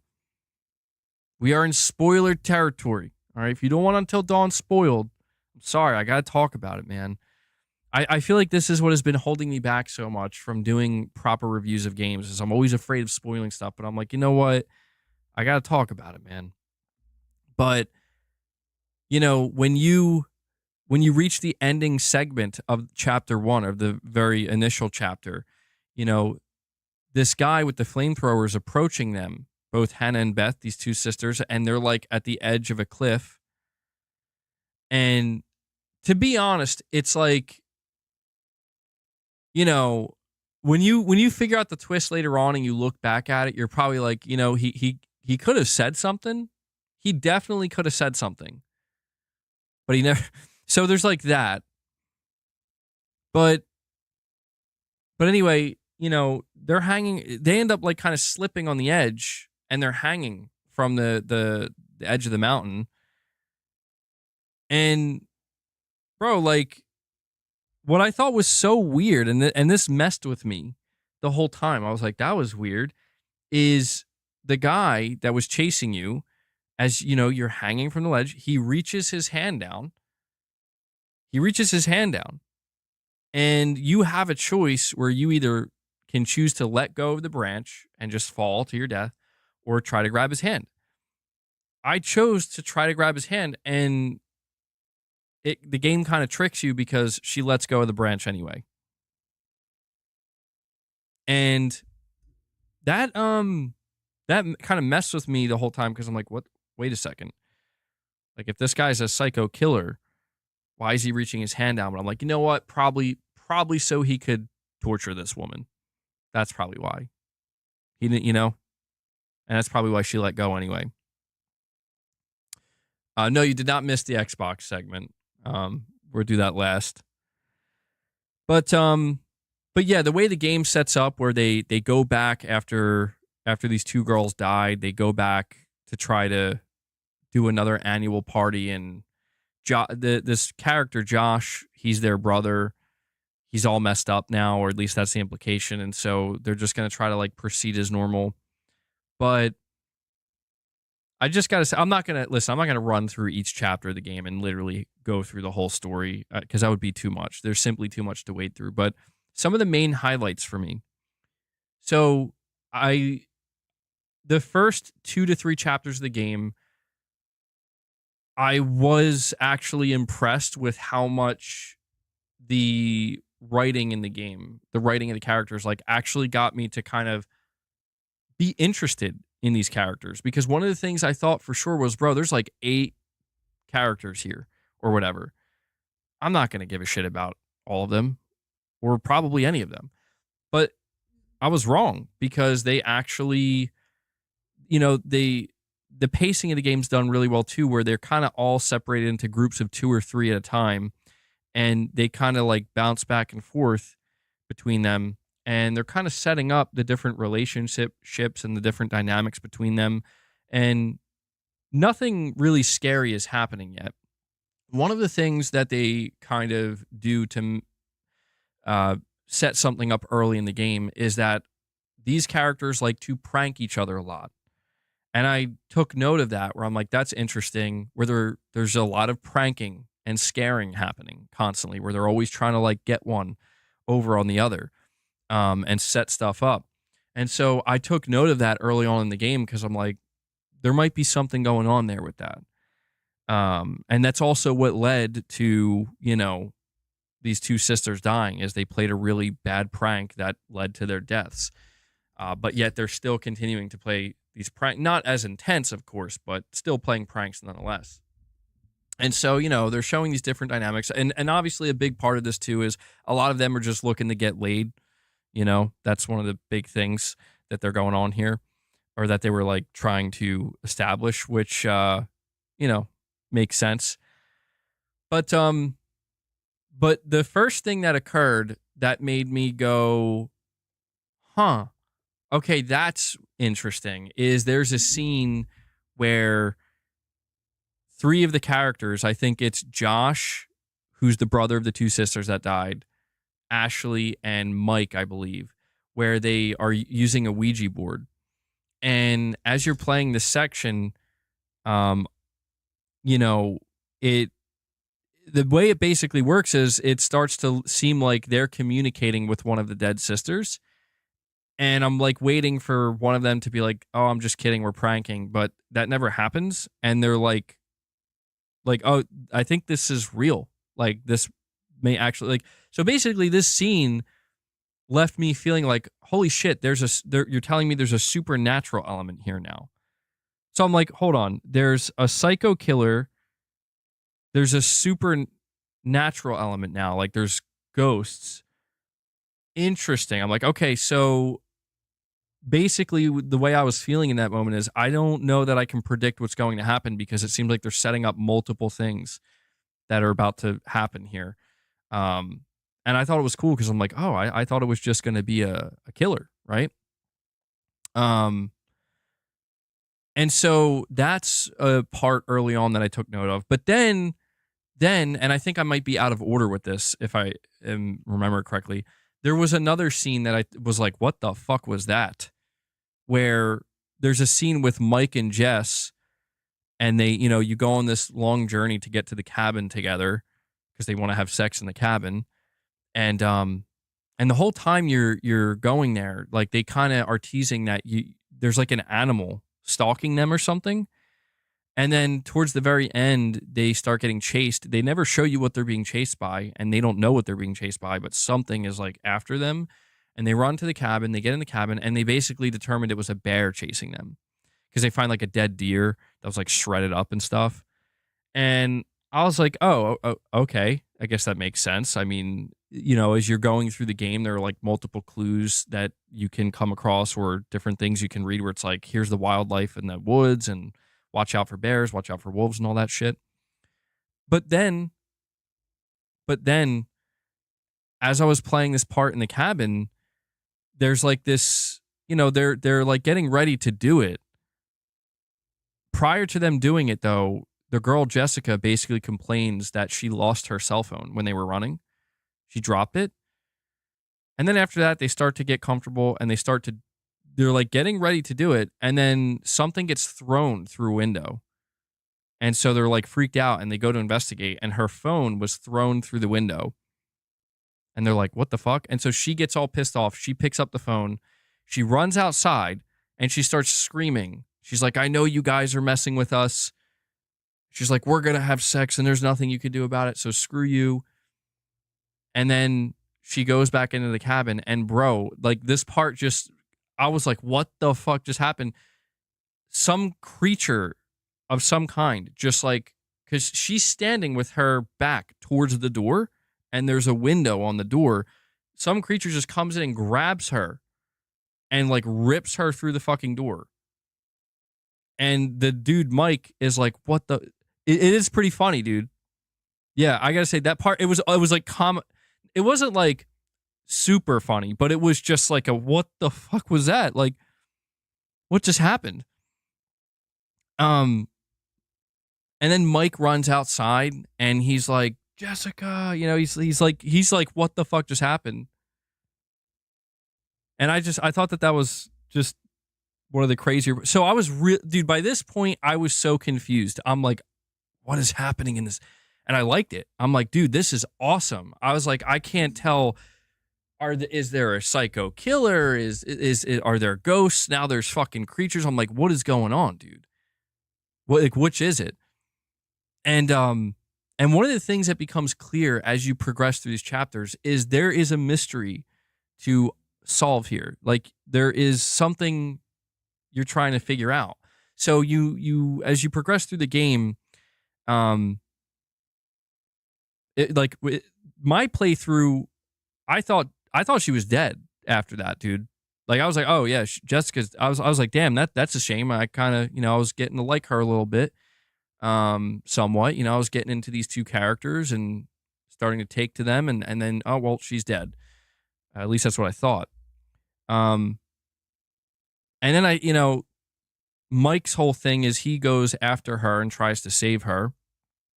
And there are just multiple things done. I'm sorry, I keep like talking in super detail. Like I'm basically describing chapters as I'm giving my review of this game, and I'm trying not to do it that much because again, I'm not trying to go through literally the entire game. But that part stood out to me. The next part that stood out to me was, and this part threw me for a loop. And this is why I love this game looking back on it so much, because I can't remember the last time I played a game, or not even played a game, but experienced a story that genuinely I was like, I can't predict what's going to happen. Like, I'm not sure what's happening, and I'm very confused in the best possible way. I really appreciated that with this because it's been so long since I've experienced any story that just kind of kept me on the edge. Like, I really am so curious to know. Like, I want some answers. Um, so bravo to Supermassive Games for doing that. But like the next part that truly threw me for a loop, if I'm remembering everything in the order that it happened, was the next crazy thing that happened was basically as you're playing as Ashley and Mike, and Josh disappeared somewhere. Josh is all, he got all upset with the Ouija board thing. As you're playing as them, the supernatural elements start coming back. I know I'm 9 years late to the party, bro.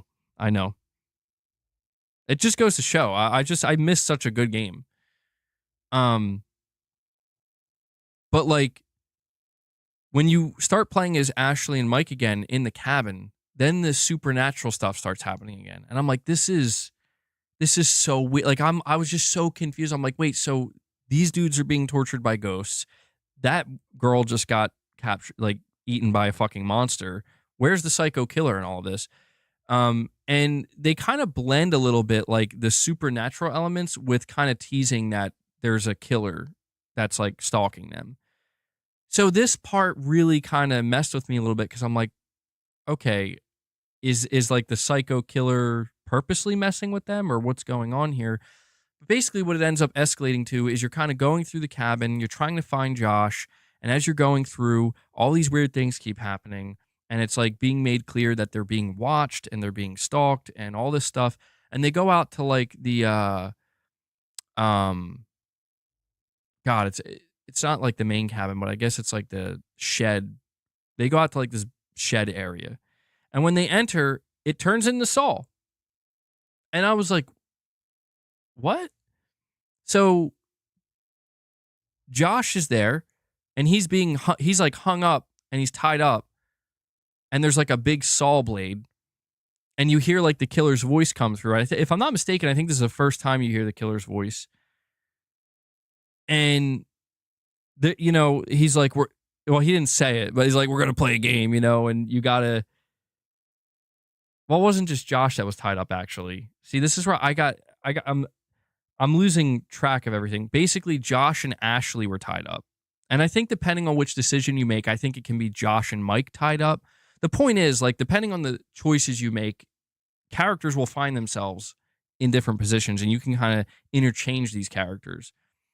And in this section, Ashley and Josh are tied up, and you have to make a decision who you're going to save. Because this killer, like, set it all up. I'm like, bro, this is literally Saul. What is, like, so now it's Saul. And it's stressed. Dude, this is, like, one of the most stressful games I ever played, by the way. I got to throw this out there. This was, like, Chris. My bad. Yeah, I'm getting their names confused, too. Chris he's the one with the glasses. Chris. Mike is Mike's the one that was with Jess. So Chris and Ashley are tied up, I believe. No, Chris and Josh. No. For me, it was Ashley and Josh. So, man, I'm getting my shit all mixed up. It was Ashley and Josh were tied up. And look, I was stressed out when I was playing this. This is probably why I don't remember it so clearly, because I was like, dude, this game throws you in these moments where, like, at any moment you just don't know, like, when's somebody going to die, and you got to make a choice. And I was, like, so stressed out the whole time I was playing the game. Like, when's it going to happen? I know it's coming. I don't know who I want to save. I don't know who I want to die. I don't like this, but I like it, and I want to keep playing. You're saying it's always Ashley and Josh. Are you sure about that? Because I don't know, man. There were multiple things later in the game where it was, like, I read some of the trophies I unlocked, and it was, like, straight up saying, like, between these two characters, have one of them do this thing. So in this case, this is fixed that way. It is Ashley and Josh. Okay. You know what? That makes me wonder now, too, the decision I made. I know who I decided. No, hold on. Now I'm fucked up, because you know what? Looking back on it, this game, I think, fucks with you so badly. In this moment, when you're playing as Chris, you have to decide who's going to die. There's a saw blade, and it's going to kill one of them, and the killer tells you got to choose which one.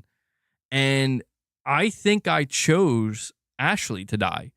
In fact, I remember I actively chose, I don't know why, I think it was because, I'll be honest, I think it's because I knew the actor that played Josh. I knew he won an Oscar, and I'm like, sorry, I got to save the guy who won the Oscar because I want to see more acting from him in this, as this progresses.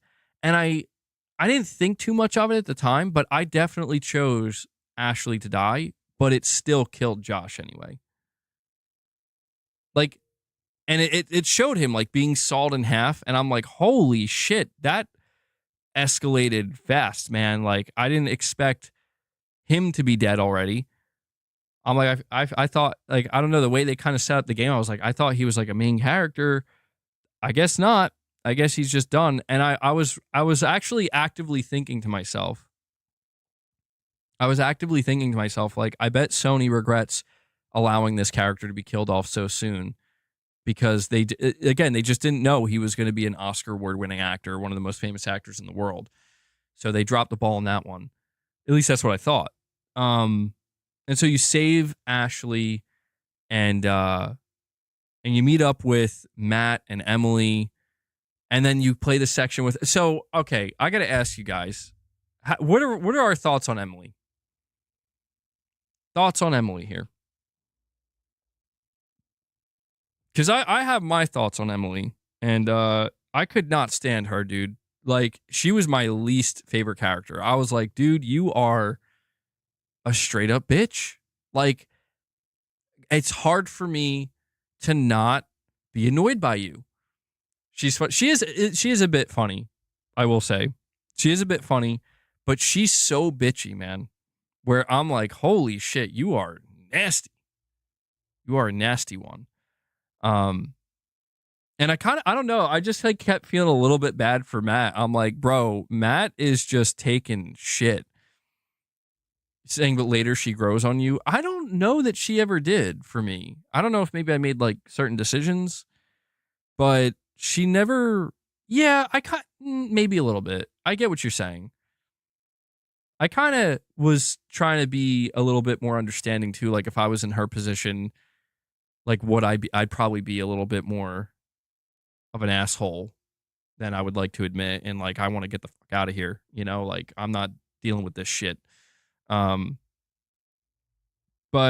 I didn't. Yeah, I did notice throughout the game though that, like, man, I was like waiting for something bad to happen to her, and like nothing ever did. Meanwhile, bad things were happening to all the characters that I didn't want bad stuff to happen to, and I was feeling stressed out by this because I'm like, oh my god, what am I doing wrong that's leading to this? But the sections between Emily and Matt, I remember there was one section in particular where Emily's hanging from the tower and potentially going to fall and die, and you have to choose, like, either jump to safety to save yourself or try to save her. And I tried to save her, and it didn't really matter anyway. You're saying there's quite a few games like this, choice-based movies. Yeah, I know that's super massive. They have the so that's what I wanted to ask you guys before continuing with my review of this, like the Dark Pictures Anthology series. Are these Dark Picture games anywhere as good as Until Dawn? Because I've heard people say like they're not as good. Like, a lot of people are basically saying like Until Dawn was kind of like their magnum opus, and then it just, they kind of lost their luster after that. I don't know if that's true or not. I haven't played them. Saying The Quarry, like, is The Quarry as good as Until Dawn? Because I might go play that. You're saying The Quarry's the best one. Wasn't The Quarry supposed to be Until Dawn 2? Shems, you're saying it's not as good. I've not played The Casting of Frank Stone yet. No, that's another one I got to get to.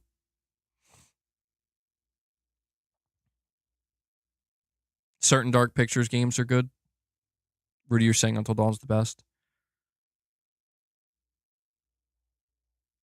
Patrick, you're saying my first playthrough, everyone except the taller blonde girl survived. Interesting. Yeah, So basically, what I'm going to do now is I'm going to do a playthrough with Mrs. MBG because I'm like, dude, I regret like not. I regret my first playthrough not being with Mrs. MBG because I wasn't sure how much I was going to enjoy it. But as I was playing through, I'm like, oh my god, like this, she's going to love this game. I was like, she's going to love this game, and I wish I would have played it first time with her as well. But I want to do a second playthrough, and I want her to make all the choices, you know. So I get enjoyment out of it as well. Where like I know a lot of the general story, but I'm really curious to see what choices she makes that I didn't make, or you know what the differences between us and the different outcomes. But yeah, you know, continuing on with the story and the characters. So let me just kind of cut to some of the more bigger twists with the game that I was seriously very impressed with. It wasn't, see, they were really good with the way they wrote this game. And I don't know if they thought about this, but the killer, the killer that is kind of tormenting all of these kids only talks like two or three times. I think three times at most. You only hear the killer's voice, and he's using like a voice changer, right?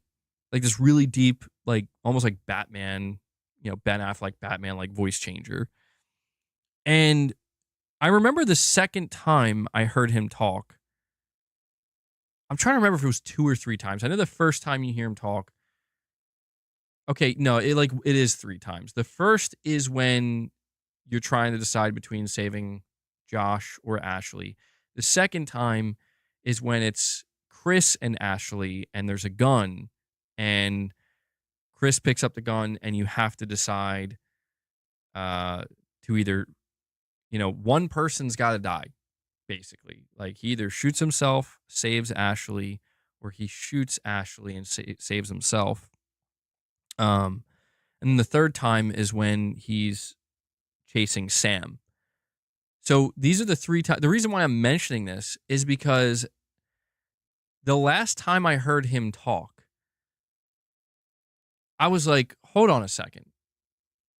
Hold on a second. And it's like actually how I'm like thinking to myself as I'm playing. I'm like, is that? I was like, he sounds like Josh. I'm like, he doesn't literally sound like him, but like the way he says his words, like the way in which I don't know how, like the cadence or whatever. I'm like, that sounds like Josh. I was like, no, like that can't be possible. He's dead. Like he literally got sawed in half. Like that dude's dead. But I did think of that. I'm like, why does that sound? I was like, I'm probably just thinking too much about it. But then, and it was crazy because like as soon as I thought that, like the very next scene, it was the scene, the next scene with you know, when you have to decide to either you're both strapped down in chairs, and you pick up the gun, you either shoot yourself, you're playing as Chris, you either shoot yourself, you save Ashley, or you shoot Ashley and save yourself. And dude, I'm like, oh my God. I was so stressed. I'm like, I was like, I don't like this. This is torturous. But I was like, I'm just going to shoot Ashley. It's the second time. Second time I tried to kill her. I don't know. I don't have anything against Ashley. You know, I don't have anything against Ashley. But for some reason, I was like, I'm just going to choose to shoot her. And it turns out, so like you go to shoot her, and man, they mess with you so bad because when you make that decision, it cuts to black. And it doesn't come back to it until later. But when it finally comes back to it, nothing happens. Like they're both alive. Nobody died. And I'm like, and I remember like the first thought that went through my head. I'm like, yo, tell me this was like a setup. Like this isn't real. Something's going on here. I was like, there's no way I could be right about that being Josh. I was like, there's no way. But I was right. And I was like, holy shit. So this killer in the mask comes out and it's Josh, bro. Like he fucked with and you know what else I thought of too in that moment? I'm like, oh wait, dude, isn't his, I think if you read the documents and stuff or read all the clues and listen closely to all the dialogue throughout the game, you kind of figure out that his father, I think, is like famous in the movie industry or something, you know? And there's a whole section of the lodge where it's like a movie theater. And I was like, damn, dude. Yeah, he could pull something like this off because he's, he can use all the different shit that his, you know, father uses in secret twin brother. No, it wasn't that. I would have been, I was like thinking for a moment that that's what it was, though. I was like, no way. Because that would have been stupid. I'm like, whoa, what is this? The Prestige? Like, come on, bro. But no, this was actually, I think, a bit more creative and unexpected, where it's like they do give you like subtle hints, but you got to pick up on them. And if you do, it won't be as much of a surprise. But I was like, holy shit. Okay, so the killer is not real. There is no killer. Nobody's hunting anybody and trying to, this isn't some kind of like teen slasher movie.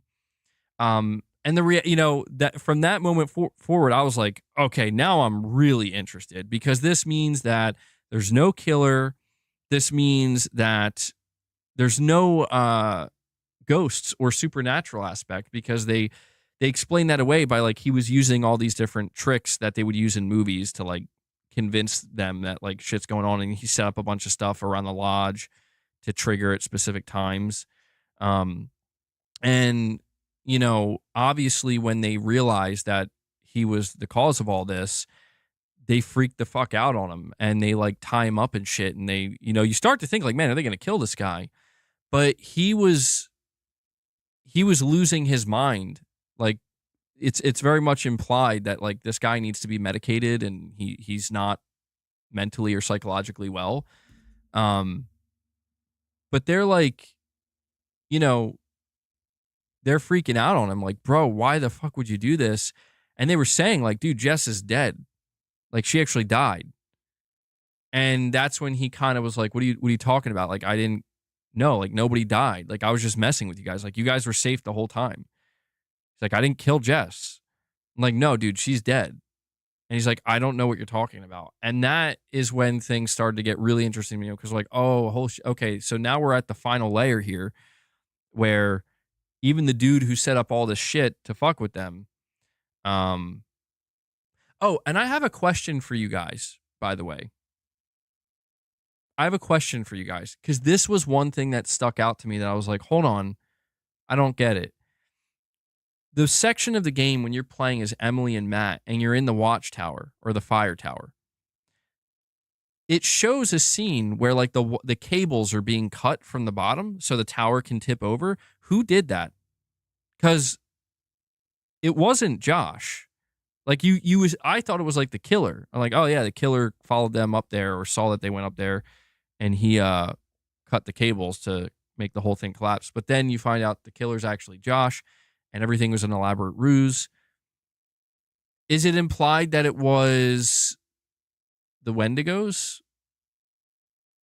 Does anybody have an answer to this? Because like I was very confused by that.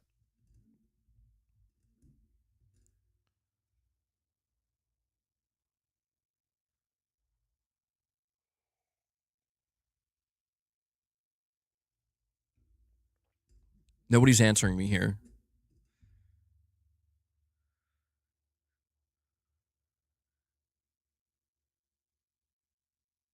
Well, you know what? I'm thinking it was the Wendigos, because one of the things that's explained in the game, and we'll talk about the Wendigos in a moment, is the Wendigos they were human. They were human. And one of the things that's explained is like they know all the things that humans are going to do. Like they know how to predict. Like that's why they can hunt them so well, because they were human. They know what they would do. So I think it was like, I think the implication is that the Wendigos did like cut the cables. You know what? Yeah, I guess you're right. The Wendigos are kind of supernatural. You're right. It's like the spirit that, yeah, and they showed that multiple times, like the spirit leaving the Wendigo's body or whatever. Is either that or just the building itself was faulty. Well, what else is interesting about this game is so one of the big plot twist reveals is Josh was the killer, the fake killer. He was messing with them. He was trying to get revenge on them because from Josh's perspective, all of these people set up, all of his friends set up an elaborate prank on his sister that ended up leading to both of his sisters dying. So he wanted to get revenge on them. And one of the things that he was trying to explain is that he set up everything the way he did, where it's like you got to choose between who you're going to save and who you're going to kill, because he wanted to basically show his friends, like, you guys are shitty people, by putting them in these situations where it's like, what are you going to do? How are you going to act? Did I stick my fingers into the trap? I did.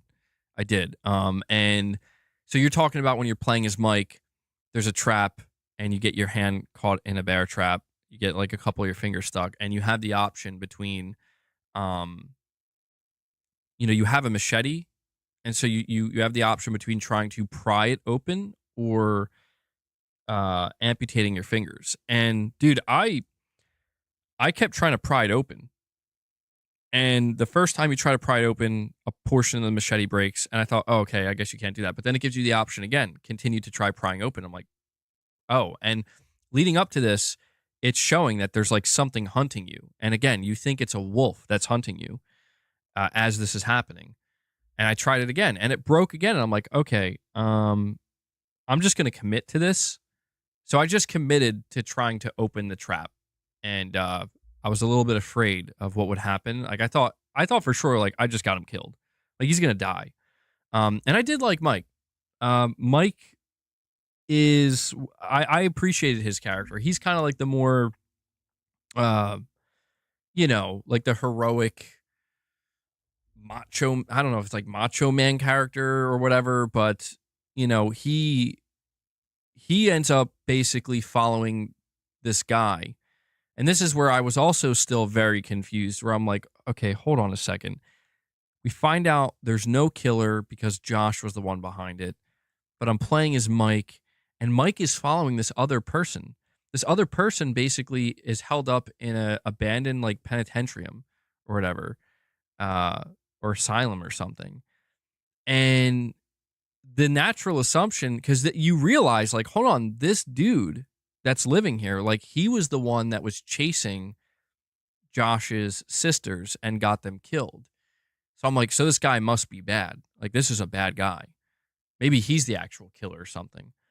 And a twist that you find out later on, because this guy's got like wolves and shit. He's got a flamethrower. And you can actually befriend one of the wolves as well, which is interesting.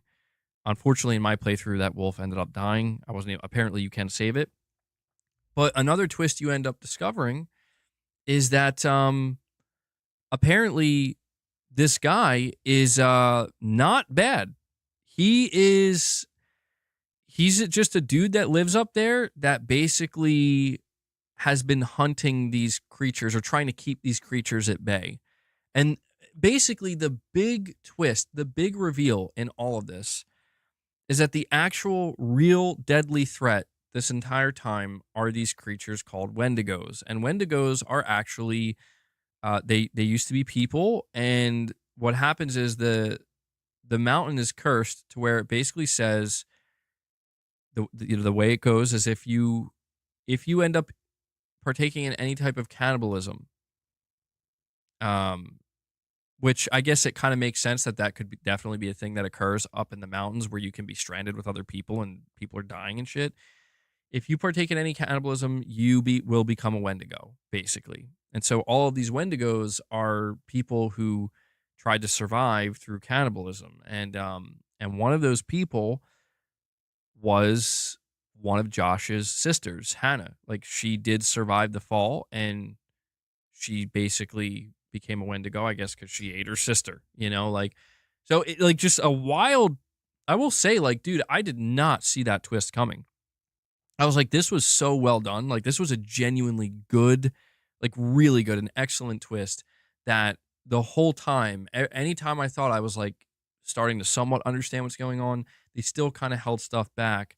And then you find out this guy that again, in the very beginning of the game, he's chasing these characters, and you think, like, at one point when he's chasing these two sisters in the beginning of the game, you see him using the flamethrower, and you think, oh, he's trying to light them on fire. No, actually, the Wendigos were chasing the sisters, and he was trying to use the flamethrower to save them and to like stop them, the Wendigos, from catching them. And that's why this is the only like, in terms of writing, like, I understand why, but the only thing that's a little bit shady, or not shady, but like, okay, I'm not sure why it has to be this way, but at the beginning of the game, like when he's approaching them, unless I'm, hold on. Oh, you know what? No. It makes sense. It makes sense now. I realize I'm thinking of it wrong. They never show you the Wendigo chasing the sisters. They show the sisters looking at the Wendigo, and they show from the camera perspective, like where the Wendigo would be in front of them. Okay. That makes sense now. That's why he couldn't warn them or say anything. The only time you see the dude with the flamethrower is after they fall off the ledge. Okay. All right. It's all making sense now, bro. It's all making, see, what a clever, it's so cleverly done. Because I thought I found a, you know, like a kind of a bit of a plot hole potentially, but no, it's ironclad, man. Anyway, so basically what happens is you find out this guy with the flamethrower, he's been living up here this whole time, and he's dedicated his life to finding out how to kill and eradicate these Wendigos. And he's like the expert on them. And one of the things he reveals, yeah, the Van Helsing guy, one of the things he reveals is that the only way you can actually kill these things is with fire, is by fire. Shooting them, bullets won't kill them. It'll slow them down, but they are extremely fast, extremely strong, and basically you don't stand a chance. The only thing that keeps them at bay is fire, and the only thing that can kill them is fire. And he was also saying that, and this was kind of weird to me, he was like, you want to try not to kill them, because every time one of them dies, the spirit is released, and the spirit will find somebody else to take over. But the spirit can only take a person over if they become accountable. Yeah, dude, I know, right? Shem's like, they killed him pretty quickly. I was like, and that, to me, that was kind of the funny horror movie trope that they kind of put in there, where, you're talking about this dude that was living in this mountain his whole life, absolute expert at surviving these Wendigos, never made a mistake, or at least never made a deadly mistake. But of course, now he dies instantly. And I understand why they had to do that for the story to progress, but I guess the way I view it is like he maybe let his guard down more than he normally would, because the whole idea is they were in the cabin or the lodge, and there was really no reason for them to go outside. And he's like, yeah, we're just going to stay here. Because one of the things they also tell you, and this is why it's until dawn, they tell you, like, these Wendigos only hunt at night. During the day, you're totally safe. They're not going to get you. They can't do anything during the day. So it's like, we're just going to hold up in this lodge until morning. But basically, they're all like, no, we got to go save Josh. Like, we left Josh tied up in the shed. We got to go save his ass. And, this guy, this survival dude, is basically like, okay, damn kids, So I guess he, like, his conscience got the better of him, and he's like, all right, we'll go try to save him. And he brought, like, Chris with him. And, yeah, he did die. He died instantly, basically. He got it. You go to the shed, you realize Josh isn't there. He was taken, or you assume he was killed.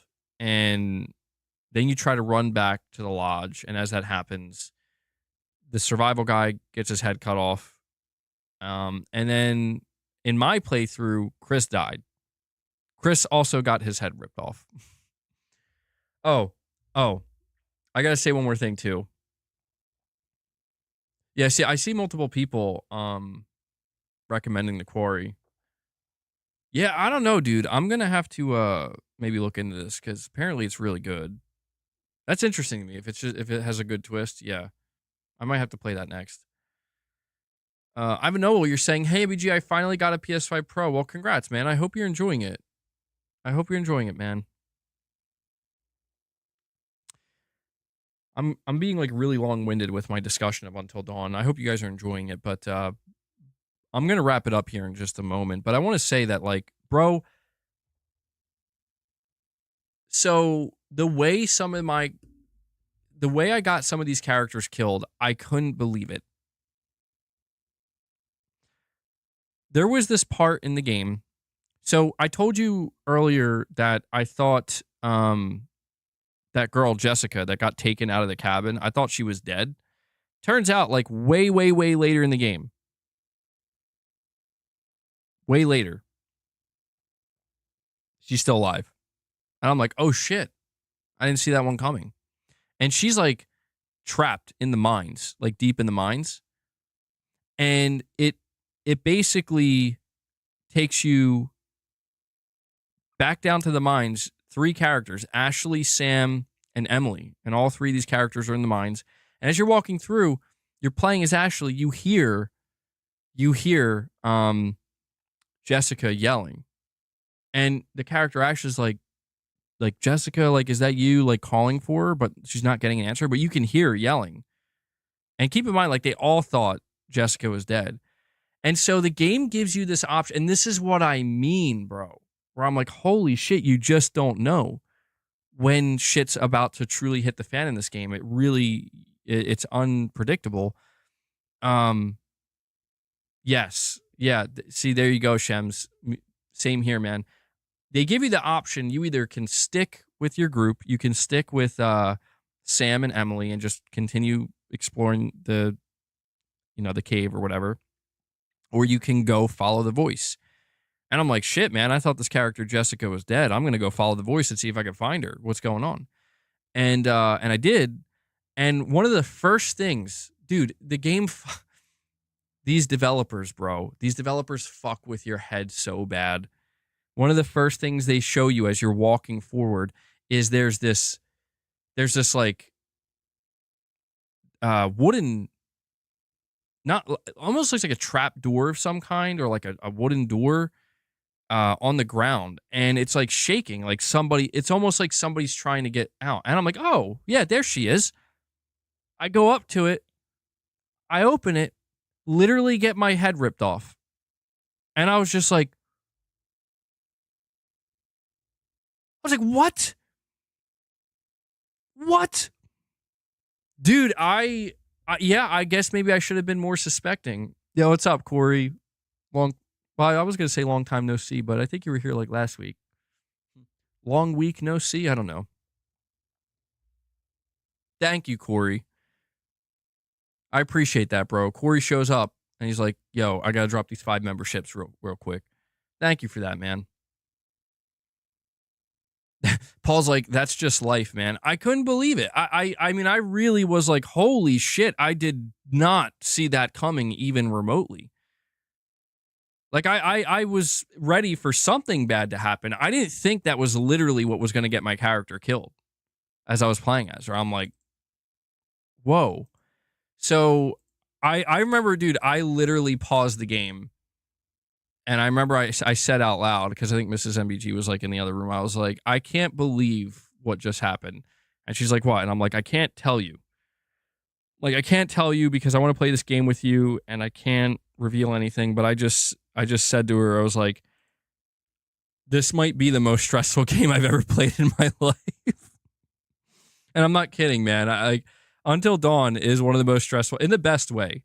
I know. I'm like, it's ironic too, because I had 2 options to kill Ashley in the beginning, and I took those, and then she just didn't die because it wasn't real. And then, like, out of nowhere, I'm like, oh, I'll just open this door right here. Now my head just got ripped off. There we go. But I just want to say that surprised me. So I saw people in the chat saying that the section where you're playing as Mike is the best section, or some of the best. And yeah, dude, those sections were really fun. I thought Mike was a really cool character, and he grew on me throughout the game. Like, probably more than anybody else, just because like in the beginning I thought like this guy's a freaking moron, you know, like whatever. But as it got serious and he started getting serious, I was like, oh, okay, all right, this guy, he's, you know, he's got, there's more to him than I thought as a character. And dude, I survived. The totems, by the way, really awesome mechanic, bro. Like these totems that can give you these little premonitions for like 2 seconds or 1 second, and you could potentially see danger and like try to line it up to where like, so the way I saved Mike in the asylum, because he goes back to the asylum later in the game, and I got a totem earlier in the game that showed one of the characters dying. And the way one of the characters died was it didn't show who it was, but it showed their body being lifted and their head being like, it didn't show it, but just they were being lifted up from the ground and just like eaten or something. And I'm like, I watched it like 5 times in a row. I'm like, which character's that? Where is this located? And what I figured out by watching it 5 times in a row was like, this is in like the asylum somewhere, either in a cave or in an asylum. And I could tell it was Mike because I could just see the jacket he was wearing. I'm like, that's the jacket that Mike's wearing. So I knew when I got to the asylum again, the second time around as Mike, I'm like, danger is here. I can die here if I'm not careful. And it genuinely helped me make my way through that and not die. And so I survived that encounter as Mike. However, I'm sad to say Mike died in the end anyway. My playthrough basically ended with a lot of the characters I didn't really care about surviving. Sam was cool. Sam survived. Emily survived, which I'm like, okay, like I didn't really like Emily, but you know, Matt survived, and I didn't have any problems with Matt. I thought he was cool, but I feel like he was not. Actually, you know what? The more I think about it, I'm glad Matt survived. I did like him. He was a cool character. I liked him throughout the game. And who else survived? Was that it? I think that may have been it. Josh died. I didn't even know you could save him. I don't understand. Like, dude, Josh died in the dumbest way, in my opinion, because like you find him in the cave and they make it seem like you can save him, and then I just like leave the cave and then he immediately dies. I'm like, what the fuck?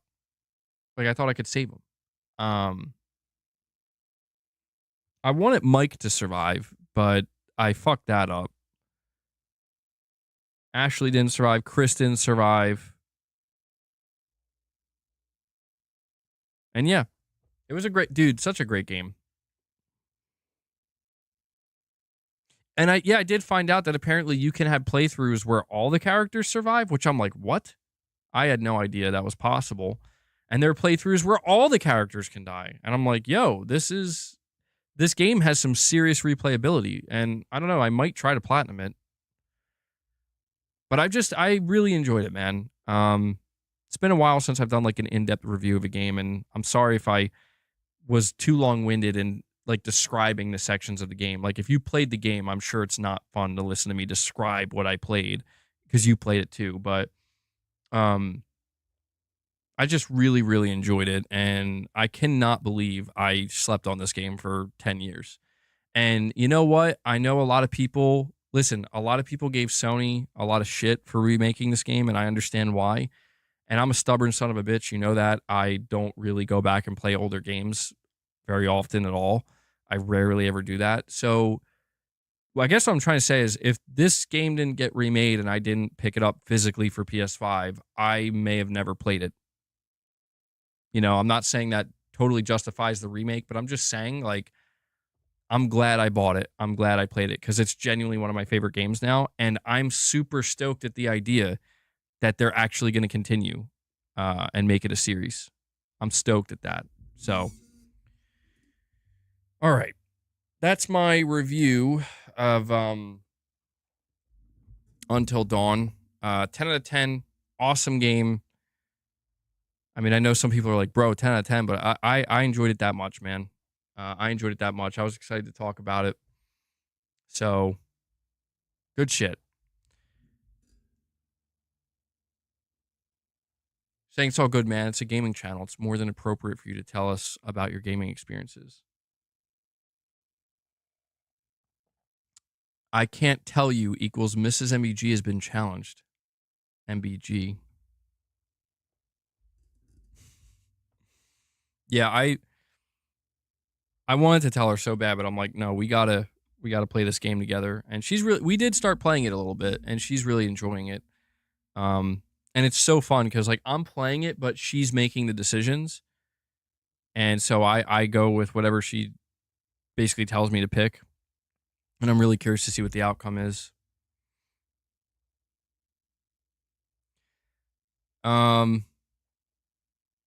Chris and Ashley died in your playthrough. Yeah, same here. Same here. I wonder if we got like the same ending. See, what's interesting to me is they said there's like 256 endings. And I'm like, my God, man, like it feels like overkill.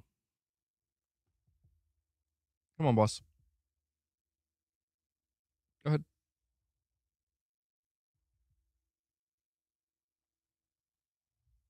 I prefer you up there.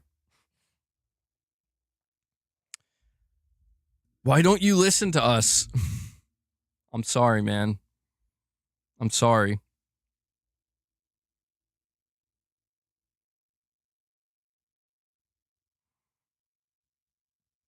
Game of the year. Yeah, bro. MBG, what's your game of the year? Until Dawn remake. No, really though. No, I don't know. For me, game of the year personally is whatever game I had the most fun with. Whatever impacted me the most. Doesn't have to be fun. You know, like it's just whatever game had the biggest impact on me. That's just like, man, I can't stop thinking about this game. Until Dawn, it might be in the running, bro. Like it is that good. I'm like, shit. I'm not trying to oversell it, but I was not expecting this. Okay, like I really thought at most by the time I beat Until Dawn, I'll be like, okay, yeah, it was pretty good. But it was so well done. It was so well done. But yeah. I guess we can move on to the next topic here. Although I don't know how much there is left to be said about it. To be honest, I put it down as a topic because I wasn't sure what else to put down. Corey, you're saying old games are still good. Street Fighter 2, Chrono Trigger, my examples of real classics. I know, man. One of my biggest gaming flaws and sins is that I don't go back and play older games. It truly is like a flaw that I don't know why. Like I'm super, super stubborn. And when I have experiences like this where it's like I play a remake of Until Dawn, Until Dawn was sitting there this whole time and people definitely have recommended it to me. Like I remember back in like 2019, so many people were recommending it to me, like, bro, you gotta play Until Dawn. I'm just like, I don't know. Maybe I won't. I won't. And I'm just like, after playing, I'm like, shit, man. I would have not played it. And it's now like one of my favorite games. So the lesson here is obvious. The lesson is be more willing to play games and not worry about when they came out. Just be more willing to play them. That's the lesson. Either that or just we need more remakes. We need more remakes for MBG so we can play some of these classics. But Until Dawn, I can say now, yeah, I recommend it too. I totally understand now. What's funny too, before I move on, is one of the things I noticed with people recommending Until Dawn to me is there's a lot of passion around the game. Like people are like earnestly recommending it. They're like, bro, trust me, it's great. And like I never really think much of that because I guess what I mean to say is I never assume that when I see somebody say, when somebody says like, dude, I played this game, you should play it too. Trust me, it's amazing. Trust me. I'm just like, yeah, maybe. Like I never actually assume like it is going to be amazing. You're right. It is going to be. Like I never assumed that. And that's what's interesting about Until Dawn is so many people did say that to me and I played it and the outcome is like they were right. They were completely right. Novinzer's like, now watch Enemy. Dude, I'm going to laugh, Novinzer, when I eventually do watch Enemy one day. I'm going to come back and be like, it's the greatest movie I've ever seen. It's the best movie ever. Shems, you're like, you never trust us. I'm sorry. I'm sorry, guys. I know. I'm stubborn. How do you think Mrs. MEG feels, you know? Hellbound 1981. The legend. The legend. He comes in and he drops 5 more member gifts for you guys. Hellbound, thank you so much for that, man.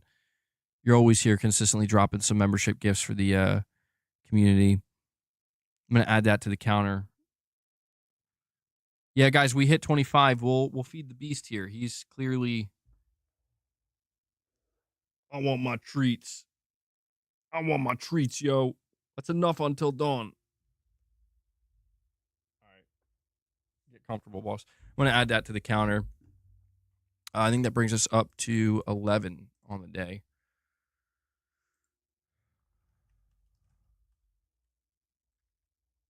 There we go. All right. Good stuff. Good stuff.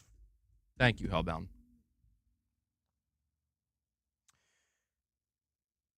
What am I going to be playing now? Well, I think for now I'm actually going to play Until Dawn a couple more times. I didn't look to see how difficult the platinum is to get. I might try to platinum it. It depends. If it's like a really stressful platinum, I'm just going to hold off. If it's not too stressful, I'll try to go for it, but I want to replay it a couple times. And Corey comes in and drops a 10 bomb.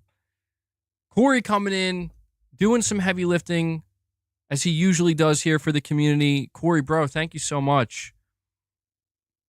You just brought us up to 21 members. So I assume Corey does it in the name of Boss. He does it in the name of Boss. Oh, and there's Hellbound. Dude, Corey and Hellbound, they tag team this immediately. Hellbound's like, yo, Corey's here. All right, it's time to activate. Just like that. Corey and Hellbound get us where we at now. Let me see.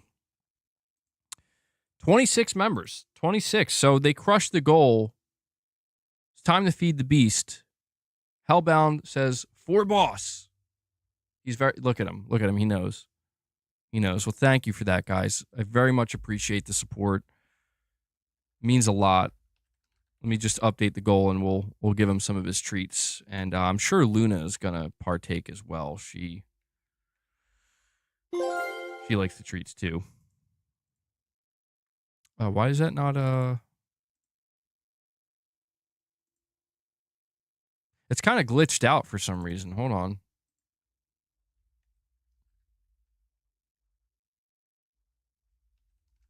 I don't know why it's not working.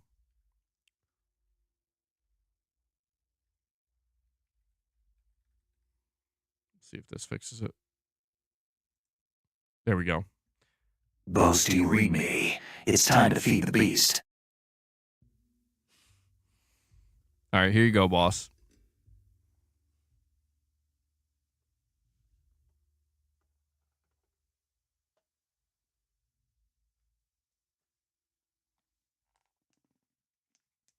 All right, calm down. Calm down. Relax. You're good.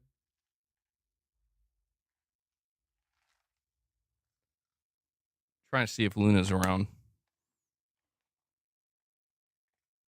You enjoy that, boss. That's courtesy of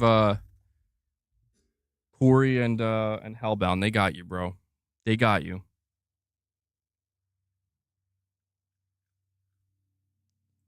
All right, let me see here. You should make cat and kitten content so that it doesn't look pathetic shielding your cat for memberships. because this makes you look like a clown on the internet now. Jason, bro, shut up, man. like Jason, what? Like why are you coming in and bringing the vibe down, man? Listen, we get membership gifts either way, bro. I'm just trying to make my cats happy too. Dude, the internet is such a wild place where even something as innocent as I'm going to give my cat some treats as a celebration for getting so many membership gifts, people are like, this is pathetic. My God, man. Boss is a noble cat. He's trying to flatten my tires. Yeah, Capono, what the hell? Stop trying to flatten my tires, bro. Why are people got to be such haters all the time? Why are people so upset all the time, man? I mean, I get it. I get upset sometimes too, but geez.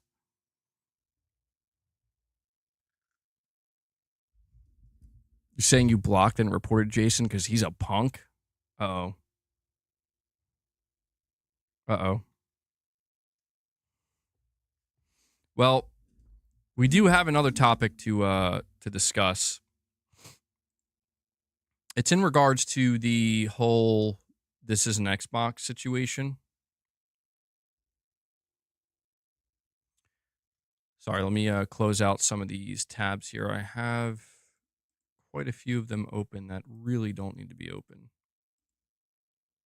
So we've talked a little bit about the whole this is an Xbox marketing situation, but there was a pretty funny situation that arose, and I'm just curious how many of you saw this where Jeff Keighley, I guess, I'm assuming Sony gave him either that or he got lucky and actually was able to buy one. But he got a 30th anniversary PS5 Pro, and he took a picture of it, kind of zoomed in where it said 30th anniversary, and he says, if you know, you know. And the head of social media marketing of Xbox replied with the same image, but it was photoshopped. And it said, this is an Xbox. And it just, it set the fanboys into a frenzy, man. Both PlayStation and Xbox fanboys into a frenzy. And it prompted a response where the person was like, bro, it was just a joke, man. It's not meant to be taken that seriously. And, kind of curious what you guys make of this. Clown world. Corey says boss runs the show. No joke. I'm Aoto. You're saying these people think your cats are starving because you give them snacks after memberships. Dude, listen, to be honest, I don't think I overfeed my cats, but one of the things I do that I probably shouldn't is like at dinner time, anytime we're eating like meat, like if we're having like chicken or something, especially chicken. Leia doesn't really do this that often, but Boss and Luna, like, they act like dogs, dude. Like, they, like, beg for some of it. And sometimes I give them some, man. Like, if we're eating, like, baked chicken thighs, I'll peel off a couple pieces and throw it to them. Be like, there you go, man. Enjoy.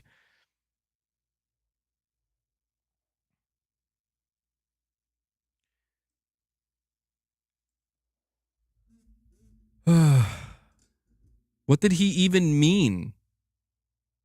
What did he even mean?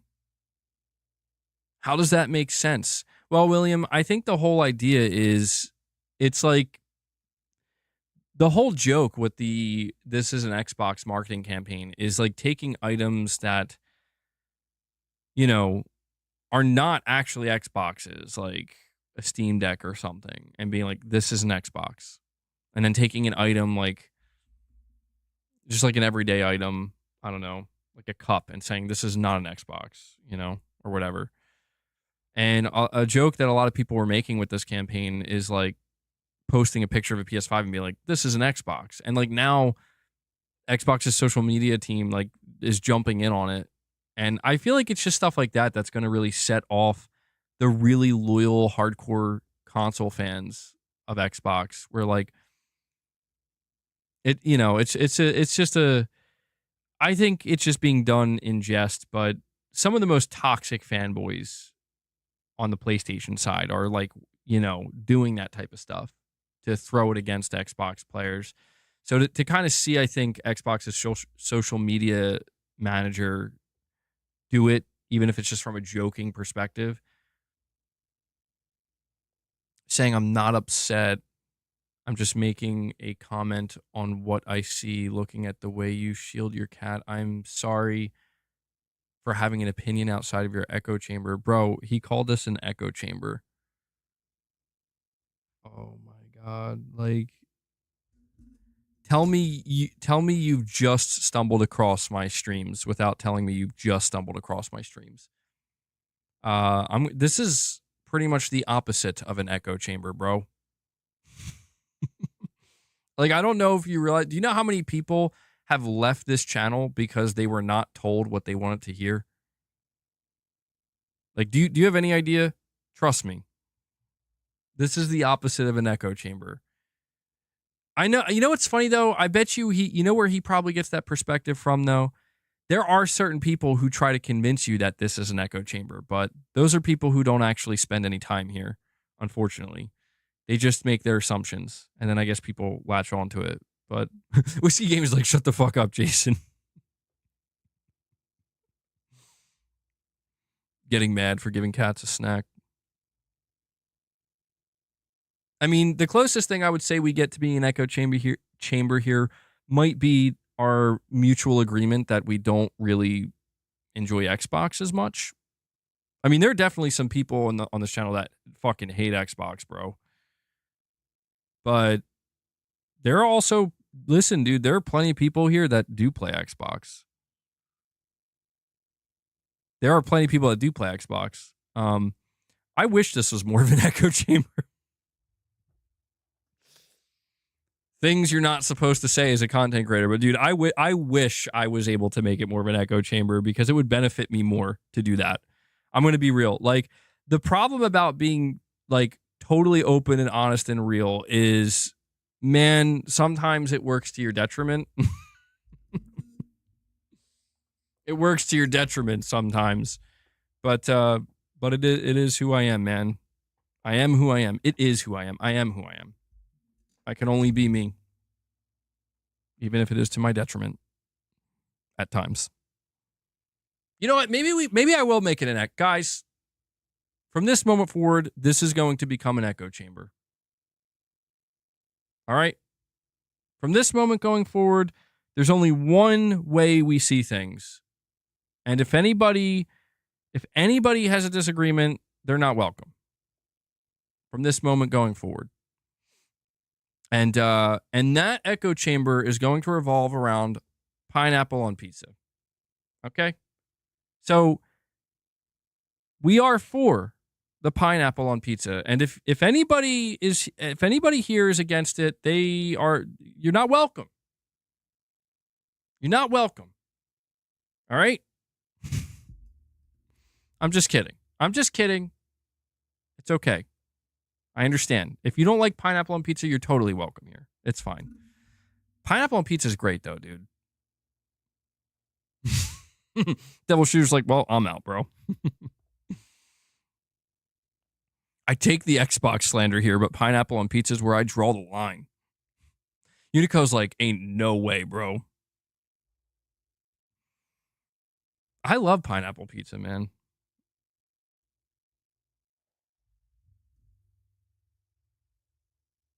Dude, I gotta tell you guys something. Speaking of echo chambers, man. Did any of you guys... Hold on. I still gotta deal with this guy. Jason, you're saying if it's not an echo chamber, you would invite people with different views or venture outside of this place where you can hear different views, like someone who thinks you shield your cat from what? Oh my God, this guy is he won't get off the whole boss treat thing. Well, I mean, I kind of understand where that comes from, Jason, but truthfully, man, like I don't listen. I don't not wait. That doesn't make sense. It's not that I don't engage with other people or, you know, go outside of my streams here or my channel uh, because I'm like, there's some kind of fear of like, what if somebody challenges me or says something, like it has nothing to do with that. It's actually just a matter of comfort, like I've always been doing this alone and that's just kind of how I prefer it. Um, and the interesting thing about what you're saying is like, dude, I'll be real with you, man. Like that might have to change one day because the biggest thing that I've done this whole time is I've allowed most of, if not all of the um, differing opinions, right? Where it's like, here's how I feel, here's what I have to say, come from my comments, come from chat, people who are watching the channel. And sometimes it can be a great thing. I've had actually some really, I would say, surprisingly in-depth discussion with some people on the channel in my chat and doing it that way. But at the same time, I also kind of realized like, man, some of it can be so low level when it comes to some of the trolls and whatnot that it's just like, yeesh.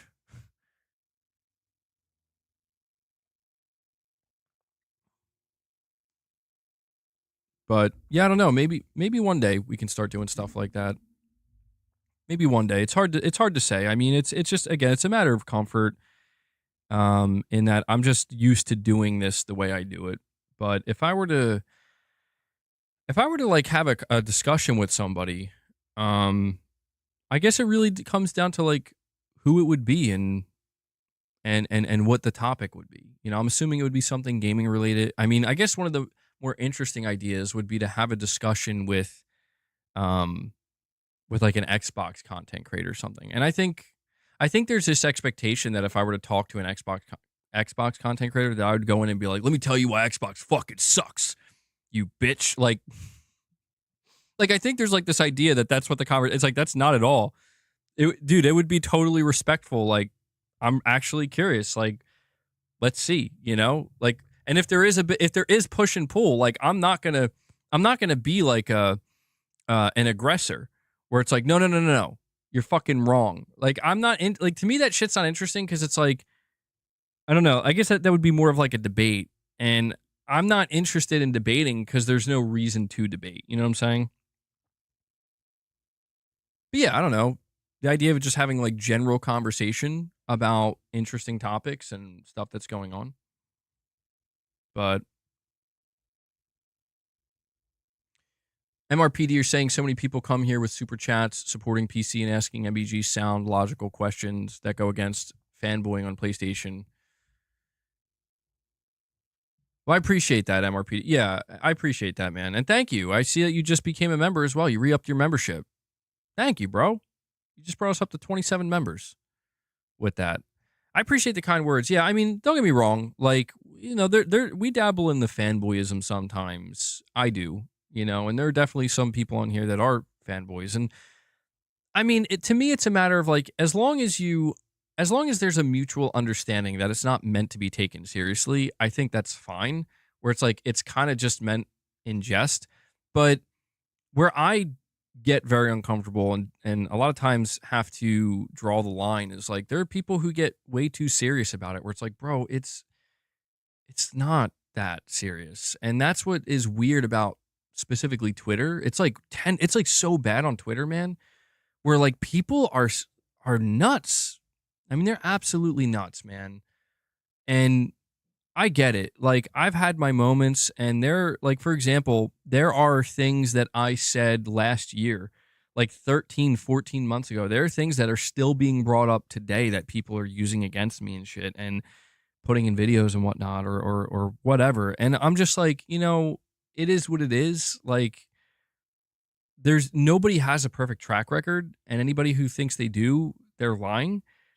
The thing that's always strange to me is like the people who are so willing to go that far out of their way, where it's like we're gonna reach this far back And it's like, so you're telling me that if we were to look back at your history, there isn't something there that could be used against you? I'm pretty sure there is. That's the type of stuff that goes on that, like, I'm not interested in that. That's like a pissing contest that people like to have. And I'm like, what is all this for? It's for like dunking on somebody on the internet that you don't even know? Weird stuff, man. MRPD, you're saying, I think it's true. YouTube doesn't gift members after 1 year. I don't know. I don't know if there's truth to that or not. I still can't figure that out.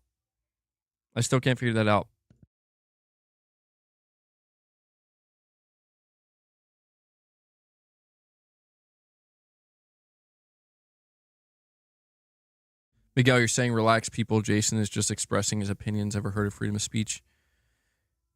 Well, yeah, I mean, I will say, dude, I have a lot of tolerance for, like, the only thing I don't have tolerance for, truthfully, well, there are two things: hate speech and trolling. Those are the two things that I draw the line at, where, like, if I see either of those, and when I say trolling, I mean genuine trolling. I'm not talking about if somebody wants to, it's sometimes it's hard with the trolling thing because there are different lines of, like, it depends on how you read it, where somebody might be saying something that it's actually just kind of they're really just kind of joking. It's not meant to be taken seriously, but maybe you read it in a serious manner, so you take it differently. But the type of trolling I'm talking about is like, for example, in some of my videos that I put out on the channel, I will sometimes get these comments from people that are, I don't know if they're purposely upvoted or not, but they're comments that, like, have nothing to do with the video and are just basically like Xbox is it's something to do with Xbox, and it's worded in a way where it's like you're trolling. Like, you are trolling, and and it seems clear to me that you're upvoting your own comment in the name of trolling, and it's like, I'm going to just remove that because that's taking away from the actual conversation that we're having here, which has nothing to do with Xbox. You know what I'm saying? Like, that type of shit. And the hate speech, any hate speech, that's a given. YouTube filters most of that out automatically. But yeah, if somebody, sometimes you can easily pick up a person's tone in the way they type something out. And if they come off as like they're being very rude or, shitty, I don't mind somebody being a little bit combative. Like, that I'm okay with. I don't take that as like, I don't view that as like, oh, you can't be like, if you don't agree with me, there's a problem. Or if you're not being super nice and, and not wording things in the nicest possible way. I get it. Like, sometimes people don't mean to come off rude. It just, sometimes it's how it can be. And I try to be tolerant of that and understanding, because I'm can be that way sometimes too. But it's just, it's all in the name of like, what is the purpose of the conversation? Where is it headed? What is the goal of this conversation? Like, what is your intent?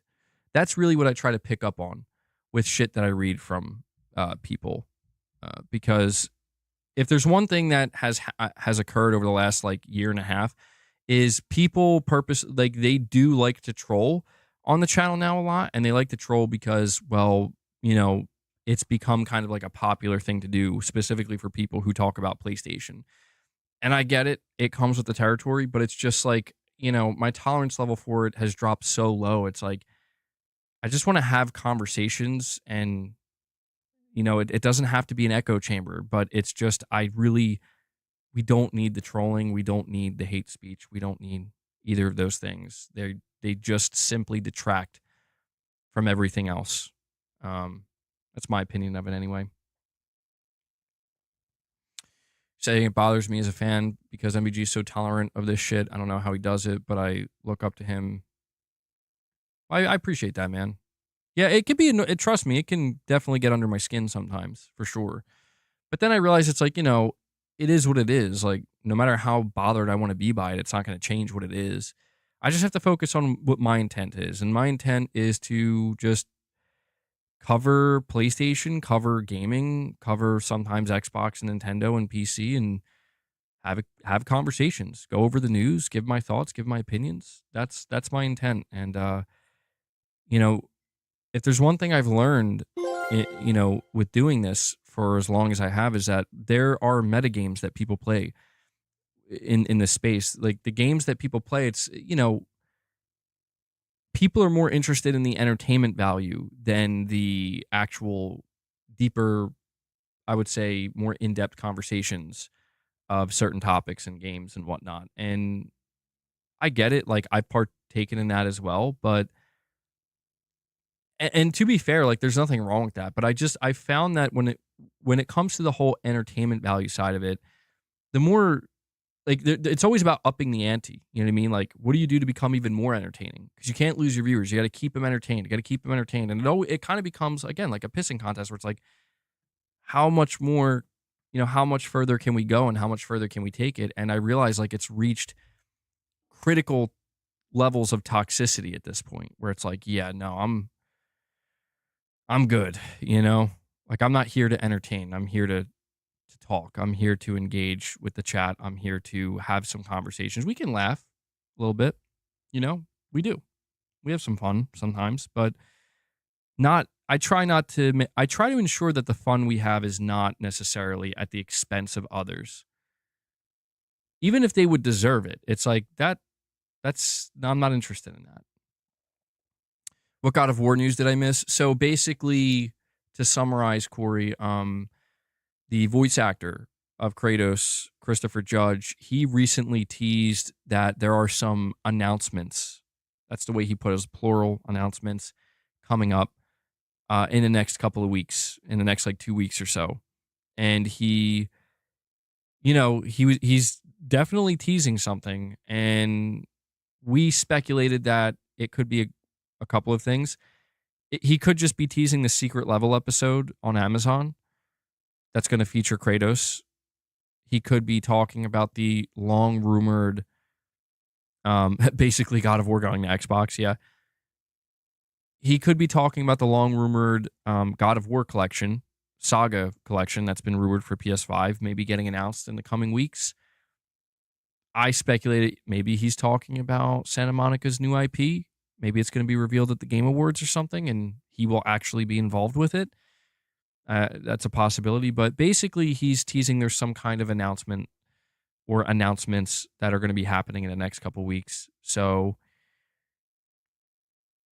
it's one of these things where it's like, what could it be? Are we getting our hopes too high? Probably.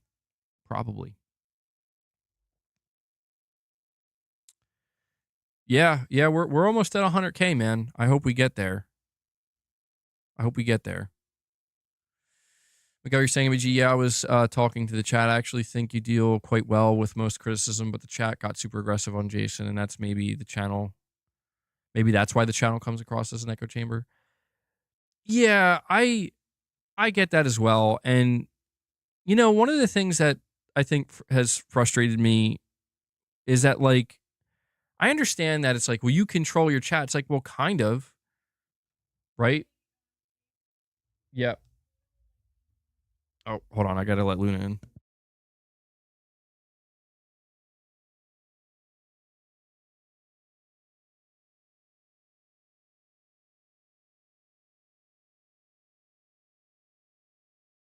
All right, Luna's here. She wants some treats too now.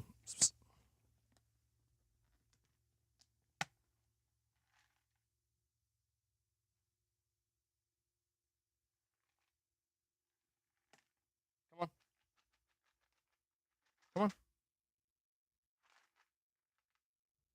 There you go. All right. She was feeling a bit left out. Spit shine that head of yours. Yeah. Man, it's really dark. Why is it so dark? Whatever. I'm sorry for how dark the stream is right now. Maybe I can fix it. Hold on.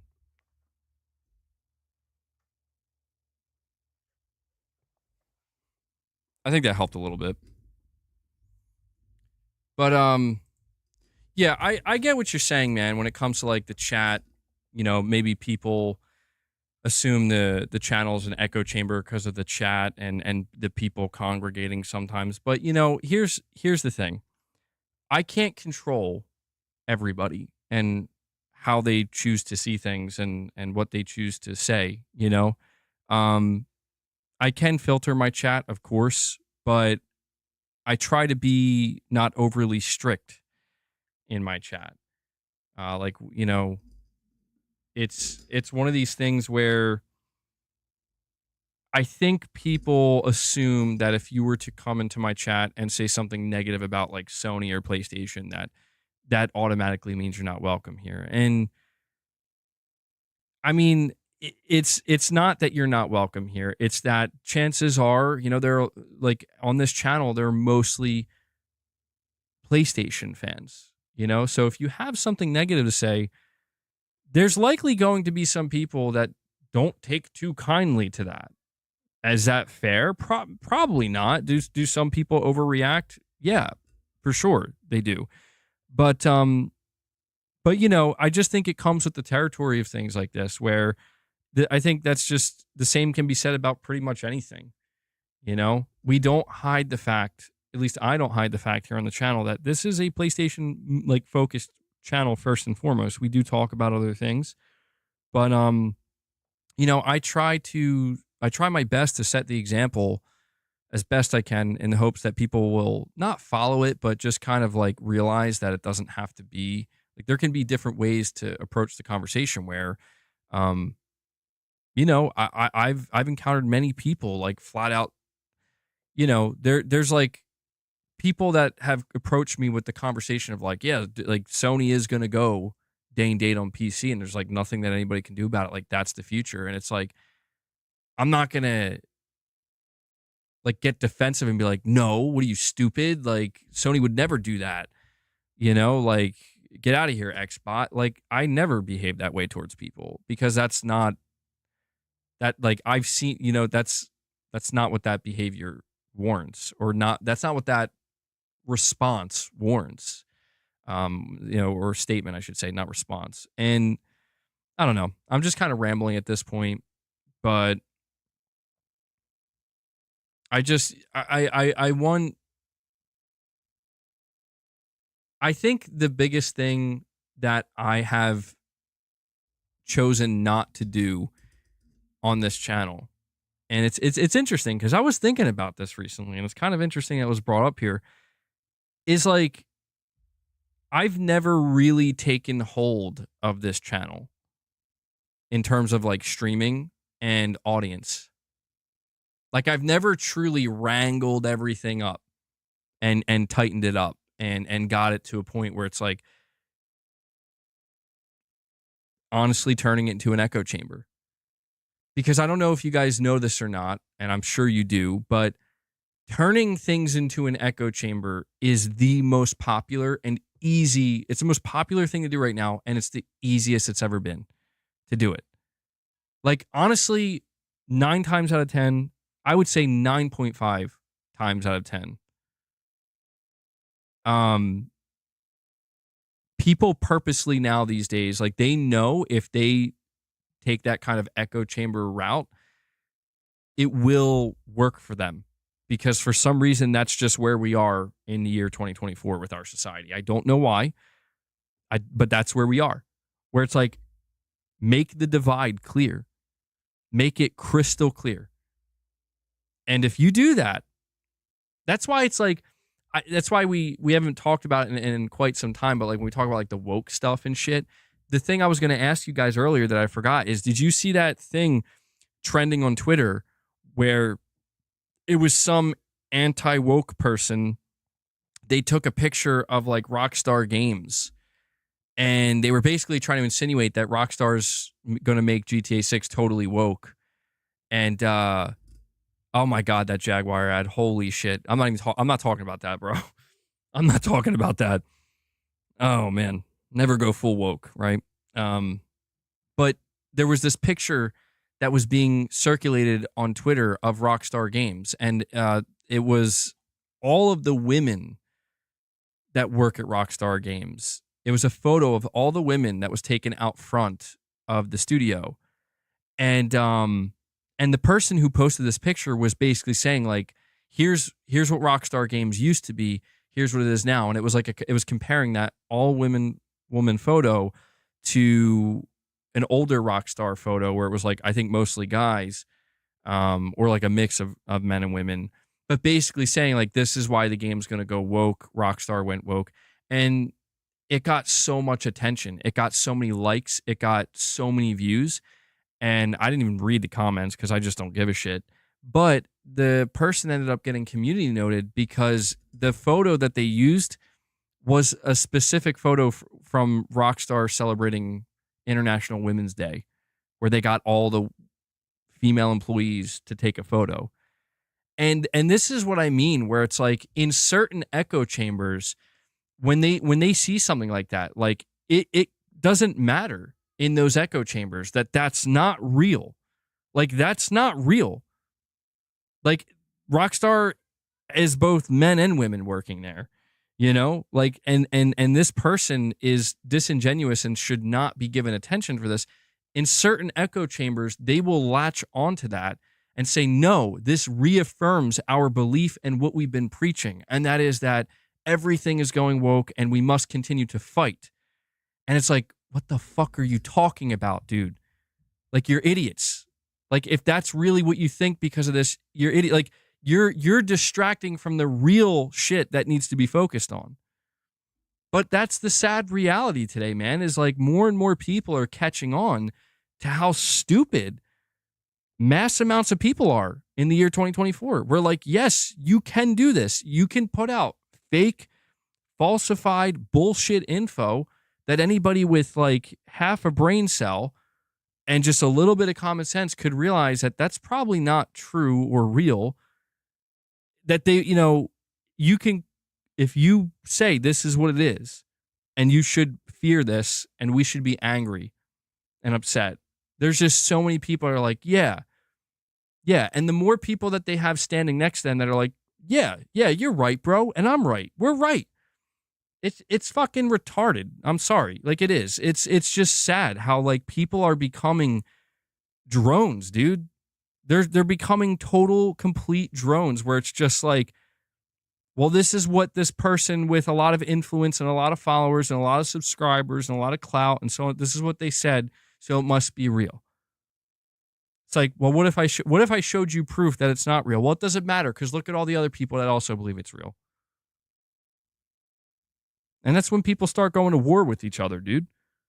You know? And I just don't want to deal with that shit. I don't want to deal with that shit because it's just, it only devolves into, again, people just kind of slinging shit at each other like monkeys. And I don't know why. I don't know why that is so prevalent these days, but it is. And it's everywhere you look. Our future is doomed. I mean, I don't know that I would say that. I think something's going to give at some point. People are going to get tired. Like, dude, people are going to wake up. I have faith that people are going to wake up at some point. I don't know when. It might take more time, but people are going to wake up. And you know why I think they're going to wake up? I think they're going to wake up because they're just going to realize that this just isn't fun. You know? Like, this just isn't fun. And you know, I'll say this last piece because I'm going on and on now. The last thing I'll say is what is most disheartening about all of this is that people, at least the assumption is that people don't realize, like, don't you see that people, those individuals who are creating these echo chambers are just doing so to profit off of you. I mean, just egregiously in your face, trying to profit off of your ignorance. Like, how can you not see that? And that's, I think, the saddest part of all is like, that's why these people who do create these echo chambers and they do double, triple, and quadruple down on them, that's why they do it, because they realize, holy shit, it's working. It's working, and I'm making more and more money. I'm getting more and more followers, and I'm growing. Like, I'm growing. by being a disingenuous fuck. So that's what they continue to do. And, I guess at that point, what's left to be said? If that's what people choose, what's left to be said? But I hope people will wake up, Anyway,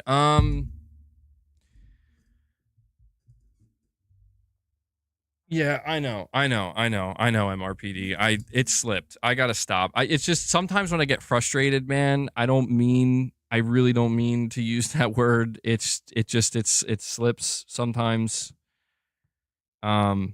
So I gotta get a better hold of that, because you're right, bro. Like, if I keep saying that, I am gonna get shadow banned, and you're right. I'm like so close to hitting 100K. It's like, bro, what happened? I don't want to talk about it. But yeah, I could have approached my channel this way. To be honest, I probably could have benefited more from doing that. Like, I couldn't do it in good conscience. Like, I could have taken the approach of, here's what this channel is, right? We are completely loyal to PlayStation, and we're completely anti-woke. Like, completely. Some might say that would be antithetical, because a lot of people view PlayStation as completely woke. But basically, it just would have been like, we only focus on a select few things that are not woke from PlayStation, and everything else that we deem woke, we fucking shit on mercilessly. It's just every day. That's all we do. Like, I mean, every day. And and anybody who is not on board with that, this channel isn't for you, and that's, you're not meant to be here. That sounds super shitty to me, though, because it's like, holy, like, what conversations are left to be had at that point? Like, that feels too black and white. Surely there's more to it than that. And there is much more to it than that. But, Jenna Hazer saying to stop the woke nonsense, shut down Smash, JT, Grums, and Vera. I mean, I've seen some of those individuals. I've seen, like, Grums. I've come across him multiple times on Twitter. That Smash JT person as well. I mean, dude, I can't watch their content or anything I come across. Like, I just can't, because I know the agenda here.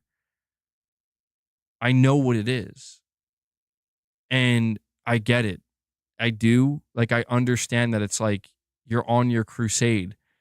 But I've come across, not many, but I've come across other people that have a much more articulate, well thought out take that is not driven by this one-dimensional view, this tunnel vision view of, like, no, it's simple. We just eradicate it all. We just get rid of it completely, all of it. And I'm like, that doesn't make any sense. There's more to it. It's more complicated than that. And to not realize that, and to not treat it with that level of respect, I think is not even respect, because I understand that they're just some things that people are not going to respect. So respect isn't the right word, but just to not, at the very least, understand that, like, these things are not nearly as black and white as you want them to be. And you're trying very hard to make them that way. And that doesn't again, that's not just for anti-woke people. That's for the woke people as well. I've tried to tell people over and over again that, like, dude, the loudest of the bunch, do not listen to any of them. The ones who are flailing their arms the most violently, screaming the loudest, these people need to be fucking ignored, because they don't know what they're talking about. They just want the attention, and they want to, that's all, at the end of the day, that's all it comes down to. That goes for people with woke ideology. That goes for people who have anti-woke ideology. The fucking real adults in the room, the actual mature adults that understand that this shit's not nearly as black and white as a lot of people want to believe it is, they actually want to try to come to some kind of mutual understanding and compromise to be able to proceed forward in a much healthier, functional way, because that's how shit gets done. Like in the real world, shit doesn't get done where it's like, this is how it's going to be, period, because I said so. I mean, we've seen what happens when people try to take that approach, and it never fucking works. Gee, I wonder why. I wonder why that doesn't work. There needs to be a reasonable level of compromise and willingness to listen. And I get it. When you get enough crazy people all screaming the same shit, it can drive a person insane themselves. They're like, I don't want to hear anything anymore. I'm done being reasonable. I'm done listening. They pushed it too far. I get it. I do. But once you reach that point, it's not that there isn't any going back from it, but it's just there's not really much that can be done. There's no more room left. It's tough, man. It's tough. I know. I always come off as like the kind of fence sitter, but maybe the day will come where something pushes me over the edge and I do, quote unquote, pick my side. But I just feel like as I live my life and as I get older and as I experience all these different things, especially as I get older and experience more things, I realize like there's more to everything than the way it's being presented. There's more to it. I've seen it firsthand. And it's sad. It's sad because once again, it's proof that the perception is often the reality. Corey's saying dignity, maybe? Dignity, yes. A word that unfortunately seemingly doesn't have much of a place on the internet these days, you know? Fence sitter's not bad. You get both sides and realize either side is not bad. I mean, the tough thing about being a fence sitter is like, you're being like kind of poked by both sides. So like, pick, you know? Because all the people on each side that are poking you, like, they've already picked their side. And they're not going to give you their full support until you look at them and say, okay, I'm choosing you. I'm choosing to be on this side. And that's what more, I don't know if you notice this or not, but that's what more and more people are doing these days. They realize that, like, unfortunately, being in the middle doesn't get the attention. It doesn't get the views. It doesn't get the money. Where's the conflict? Where's the conflict? There can't be any money if there isn't conflict, right? But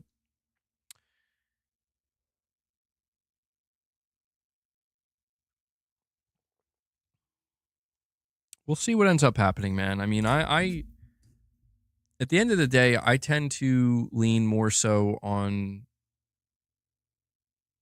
I see stuff for sure that come from like the anti-woke crowd. I see stuff that I can agree with. And I'm like, yeah, I don't know what's going on here. Like, this is weird. This is annoying. But I've also seen many takes, and this is the part that this is something that I don't think, a lot of people are willing to talk about. Like, I've seen takes from, I don't know if I would call them, like, I guess you could say woke people. I don't, is that what you call them? I don't know what you call them. But from people who are clearly not super anti-woke, that actually like give reasonable explanations for things. And I'm like, oh, well, that actually makes sense. There is logic there. Not for everything. Certainly not for everything. But there are times where it's like, the thing that I would immediately choose to believe is actually challenged. And if I'm willing to listen a little bit, I find that, it's not that I just immediately like, you know what, you're right. I'm switching sides, bro. I'm a turncoat. No, it's more like, I don't think it's 100% all bad like I've been kind of told. It's not 100% all good either. You see, that's kind of the trick. But I don't know. This is a conversation that can just go on and on for days, Saying, yeah, Valgard is so ridiculously woke, even the game media is criticizing it. You know what's funny about the whole situation with Dragon Age Valgard is the thing that I've noticed that is intriguing to me is I saw all the woke stuff that came out and like it's being grilled and dragged for being ultra woke. But the thing that's even more interesting to me is people who are avoiding the conversation around the woke stuff and instead just being like, there's like many aspects of this game that are just actually bad. Like, no woke stuff, like all the woke stuff aside, like it's like, as in, basically, if it wasn't woke, there would still be many aspects of this game that are fucking terrible or just not very good or very mediocre. And see, to me, I think that it's just crazy how muddy the waters get. Where it's like, if a game fails because it's a bad game, but it also has some woke ideology in it, and it fails, there are going to be too many people too quick to jump to like the conclusion that no, this failed only because it was woke. It's like, well, maybe it helped. It could be a portion of it, a third of the reason why. The other 2/3 are bad game design, bad writing. You know what I mean? So you can't, again, this is where I talk about people seeing things in a tunnel vision, where like when they see something like like if Dragon Age Veilguard did, I don't know if it did fail or not, but when they see that, there are going to be a lot of people that it's like, yes, the woke is dying. See what happens? And it's like, well, yeah, I get it. Like we do want to see games that stray too far into the extreme kind of punished for that, because we don't want that. We don't want to see the extreme ideology crammed into it. But it is also, I think, critically important to acknowledge that, like, that's not why this game failed entirely. And if you can't really see that, then I think basically what you're doing is setting yourself up for potentially becoming the person that's like, the next time you see a trans person in a game or something, it's like, well, this game deserves to fail too. It's like, well, hold on now. You get what I'm saying? Where it's like, I don't know. I'm straying into that territory again, and it's not even worth it at this point. Corey says, for me, the Nintendo/Sega war proved how minuscule the consequences of a console war really are. Exactly. Saying that's what happened to Concord MBG. People just blame the wokeness. To be fair, though, the woke stuff didn't help. No, it definitely didn't. I think the woke stuff put a magnifying glass on it. I think that's what it does, right? Where it's like you can put out a really bland, uninteresting, generic game that would probably die no matter what because of that. Like, your game, nobody noticed your game, bro. But then if you put that entire layer of wokeness on it, on top of the generic, on top of the bland, on top of the uninteresting, now not only are you losing the attention of the people you need to get the attention of, which are gamers interested in good video games, now you're drawing the attention of a crowd that are on a crusade to end anything that you just put into your game by any means necessary. And I think that's basically what happens, right? It's like a mid game can be a mid game and die mid game in obscurity. That happens all the time. A mid game that is coated, filled to the brim with wokeness, as it may, as it were, it's going to die a swift death because you're attracting, like, you basically like kick the hornet's nest, essentially. Like, not only did you not make a good game that people who were just interested in playing good games are not even going to notice because they're not even paying attention to your game, but the only people that are noticing your game are the people that want to kill it. And that's Concord, dude. That's Concord. And I don't know. Yeah, I mean, that's a whole nother level of like, how do you even get to that point? I don't know how you get to that point, but it happens. It does happen. So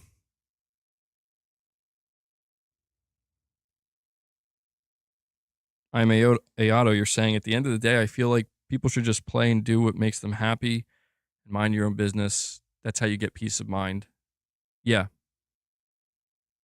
Yeah. I mean, for me, that is easier said than done just because part of my job here is to give my opinion on things that otherwise, if I wasn't doing this, I wouldn't have to give my opinion on. And I would just be able to. So, but generally speaking, I would say, yeah, like that's the best approach to have. Just gravitate towards what will make you happy and feel good. I mean, that's what it should be about, right? I don't know that. I don't know that there's like this kind of crusade. Again, there's this crusade where it's like people. It's like if enough people band together and we reject the woke, it'll go away. And I'm like, I don't know that it's ever going to work that way, man. I mean, maybe it will. I don't know. We'll see what happens when Trump goes into office. You know, a lot of people have this kind of hope that once he's in office and now Republicans have like taken over, that's gonna seep into all media, and I don't think so, dude. I don't think it's gonna work that way. It might. It would be fascinating. It would actually be very fascinating to witness that, just because it would be really interesting if 3 years from now we're seeing the opposite of what's going on now. Like, my question is, whatever, like, I don't know, would all the people who built, like, here's my question. If all the people who built their success on pointing out the wokeness and trying to kill the woke mind virus, if the woke mind virus actually died and went away, what happens to them then?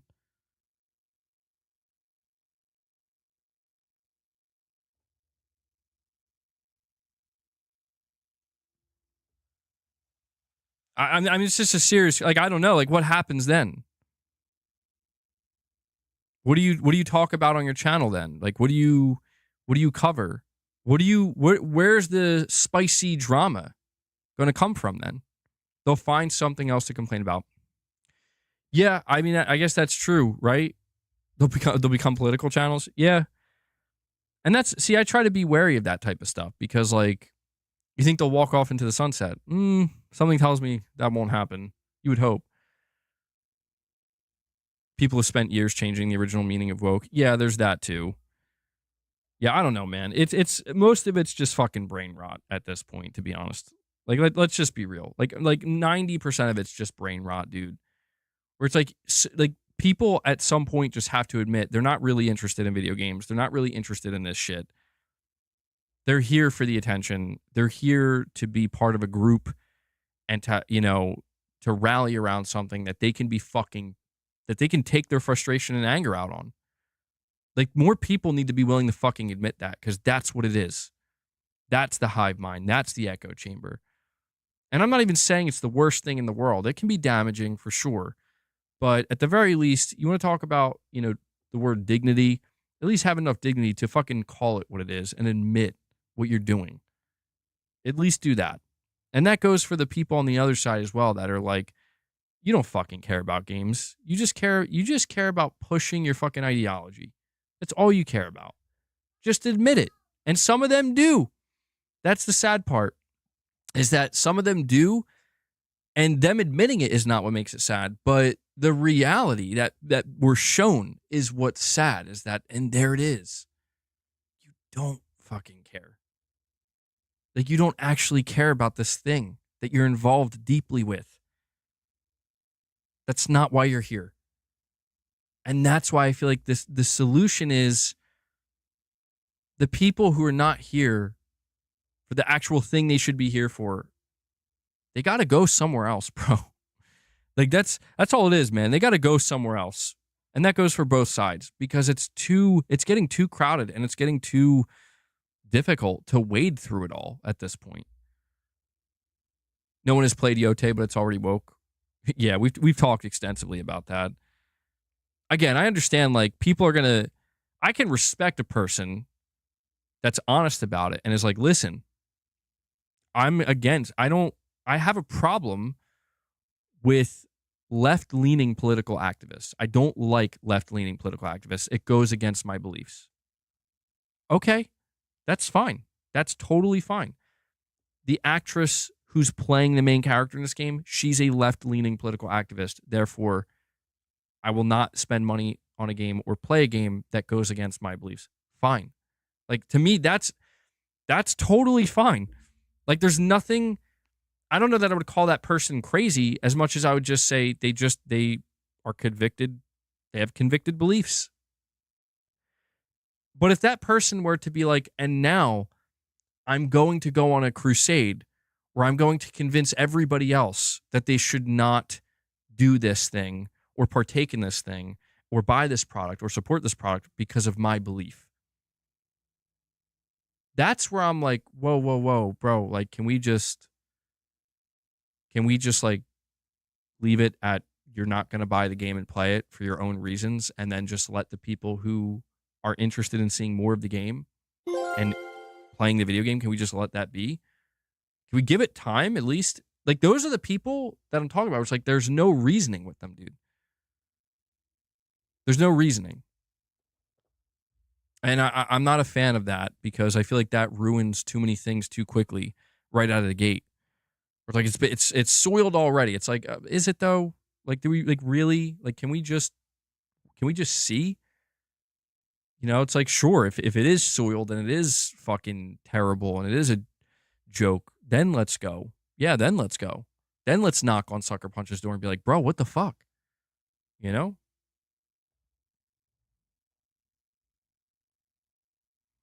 Rudy's like, when I left, we were talking about Until Dawn. How the fuck did we get on some woke shit again? Why? Basically, we found out that Until Dawn is one of the wokest games ever made.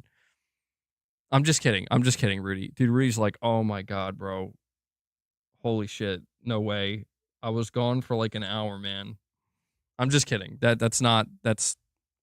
I don't know how we got onto this again. It took about 5 seconds before everyone was calling Ghost of Yote Ghost of Wokai. Woke. Ghost of Woke. It is pretty funny. I mean, it does kind of roll off the tongue, doesn't it? Yeah, I don't know, man. We gotta just. I think more people just got to get back to. The only other thing I can think is that people. I think the reason why people get so passionate about this stuff, and I can understand this because I've experienced it firsthand, is you take the things that you do enjoy, the things that you are interested in, the things that you do love, the things that you're passionate about, and sometimes it seems like it's being hijacked by a group of people that don't actually care about it. That I completely understand, and we do need to be wary of that as well because that does happen. And that's why I understand that there are people, quote unquote, fighting the good fight. And some of them I think are not like all misguided. Like some of them I think there really is a level of like, yeah, bro, we had this great thing and it was going awesome and we loved it and we became big fans of it. And now a group of people that seemingly don't respect it. They don't care about it. They don't respect the fan base. They don't have it. There's no respect, nothing but disrespect. And that charges people up. That makes people angry. That makes people want to fucking burn shit down and be like, bro, you ruined what we had. You know, get the fuck out of here. We don't want you here. I get that. And that does happen. I just don't think it's as prevalent as people make it sound. And it does happen.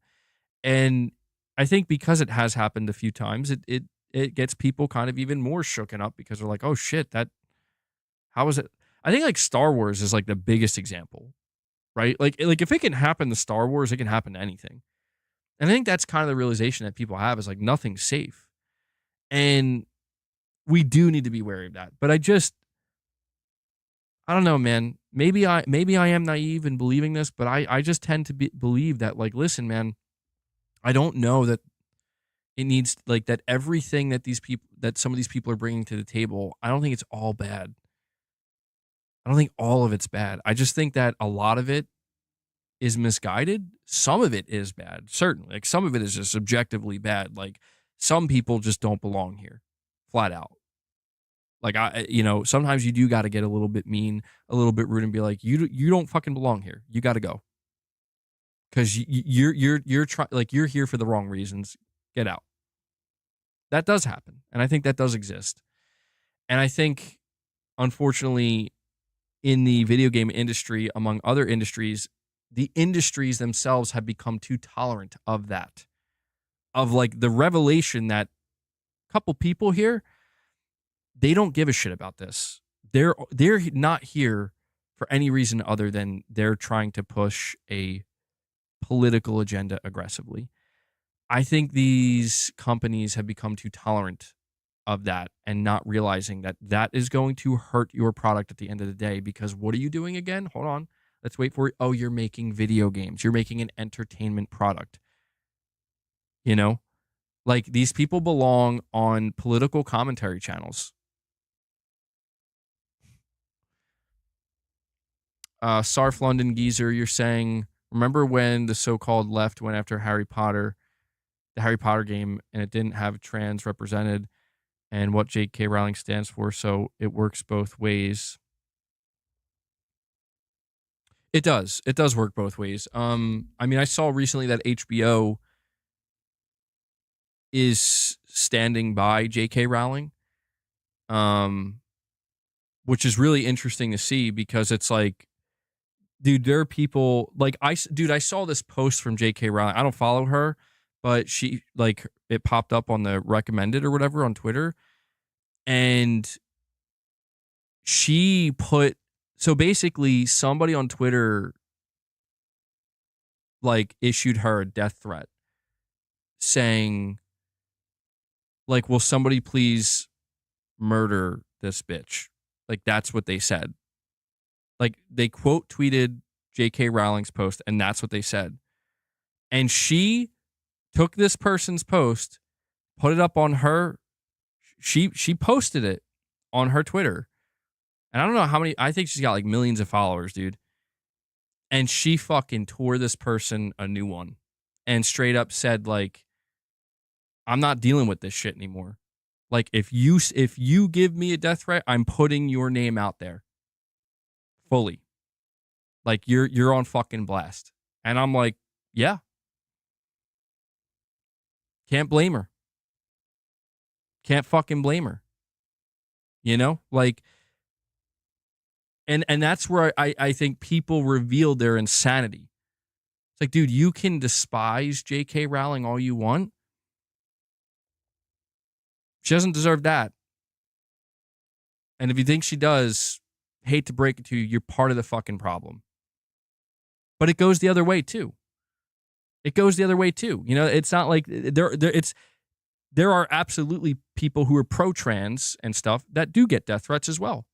And this is the realization, is that, you see, that's the trick right there. The person who wants to leave a death threat to the anti-trans person and the person who wants to leave a death threat to the pro-trans person, these are the shitty people. These are the real shitty people that gotta go. And they're everywhere. Unfortunately, they're fucking everywhere. And there's no way to really root them all out. But yeah, man, it's weird shit. I don't know when this shit's gonna get better. I hope it does. Maybe it won't. But people just really got to start fucking. They have to have more common sense than they have. I'm not saying these aren't serious issues. A lot of these political issues, especially the ones that are being injected into a lot of the media and a lot of the entertainment products these days and video games, it is serious shit because it does come down to some very serious base fundamental beliefs in life. And I get it. I don't try to make it sound like some of the arguments that people do get in. I get it. Like they are maybe necessary sometimes, right? But I just think at the end of the day, man, there's got to be a better way forward than just it resulting in like, what if I just What if I just threaten your life?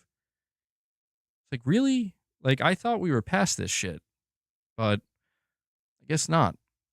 Sanity versus absurdity. Well, yeah.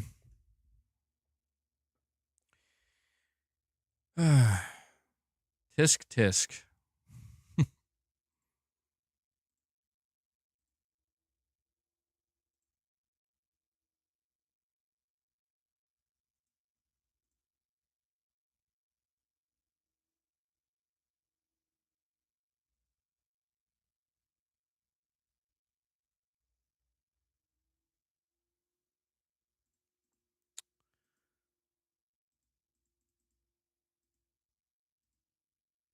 All right.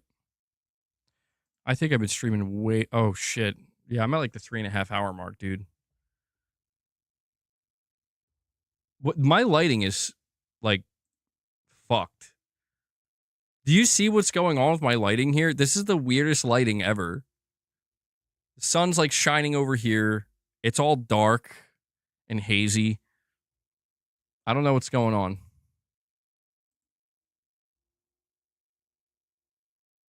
It's a shame that political arguments crept into games. I think that's a good way of putting it, actually. I think you put it really simply, but I think you're right. I think that's kind of the trick, right? It's not the politics itself. It's the argumentative side of it, the political arguments.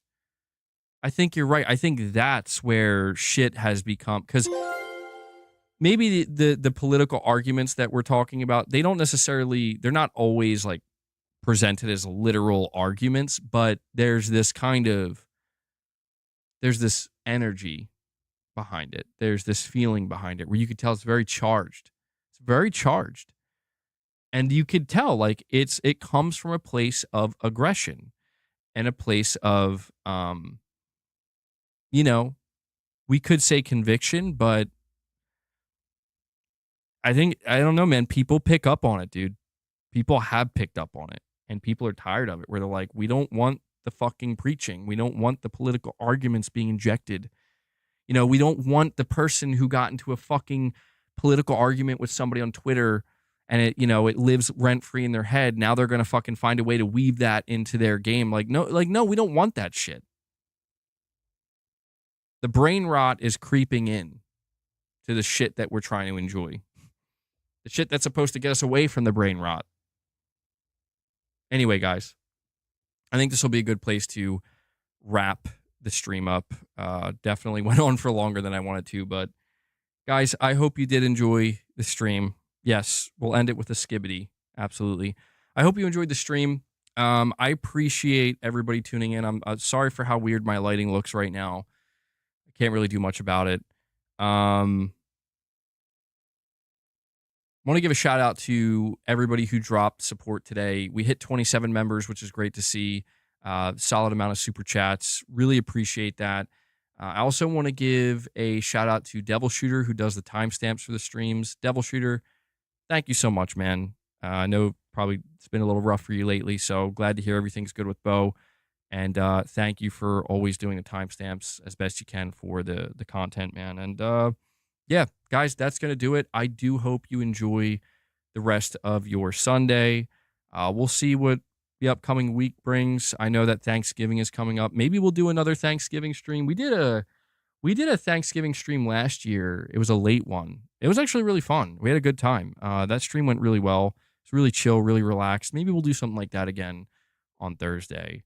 And so, yeah. All right, guys, enjoy the rest of your Sunday. I will catch you in the next one. Until next time, guys, take care.